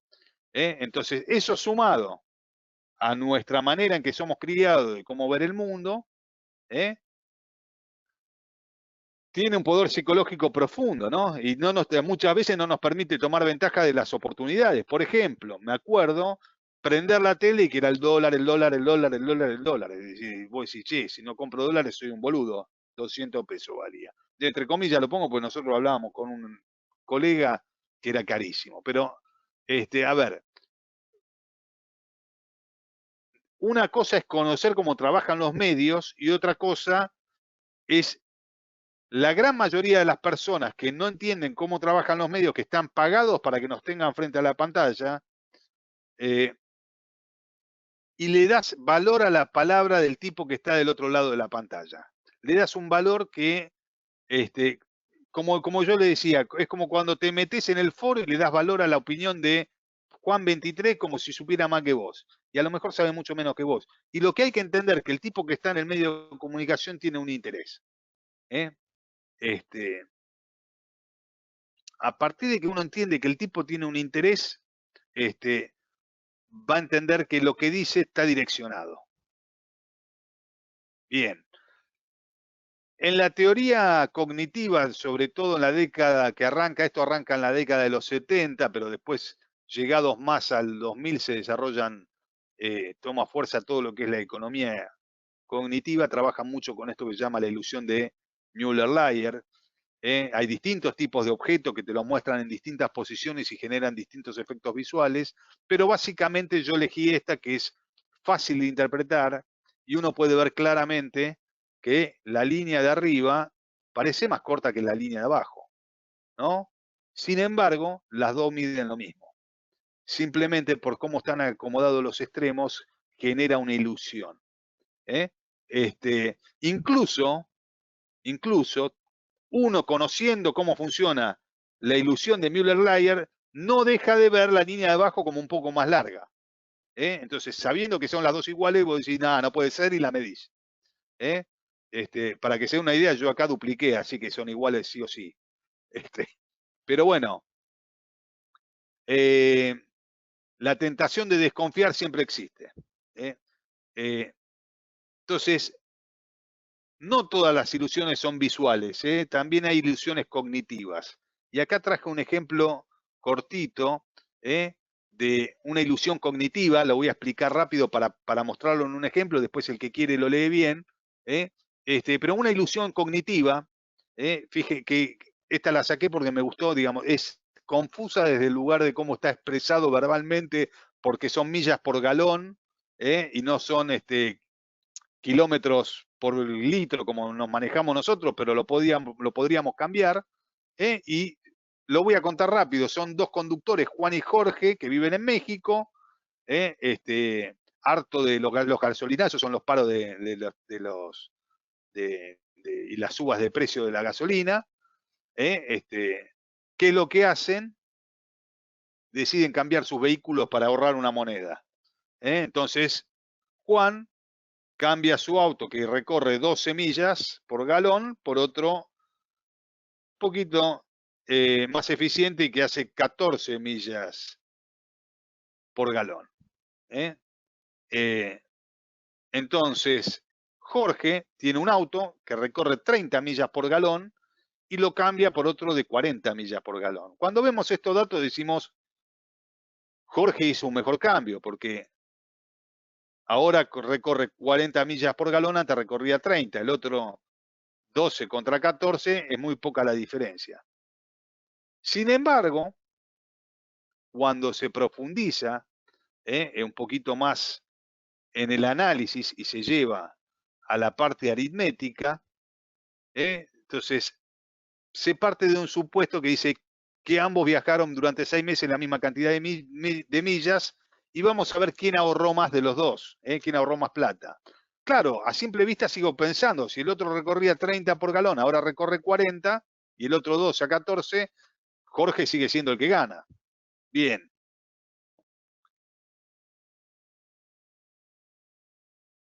Entonces, un poco esto está en la descripción de lo que estoy diciendo, vamos a resolver la aritmética, y fíjense cómo cambia cuando lo analizamos en la cantidad de millas que recorrieron. Entonces, los dos conductores recorrieron 10.000 millas al cabo de 6 meses.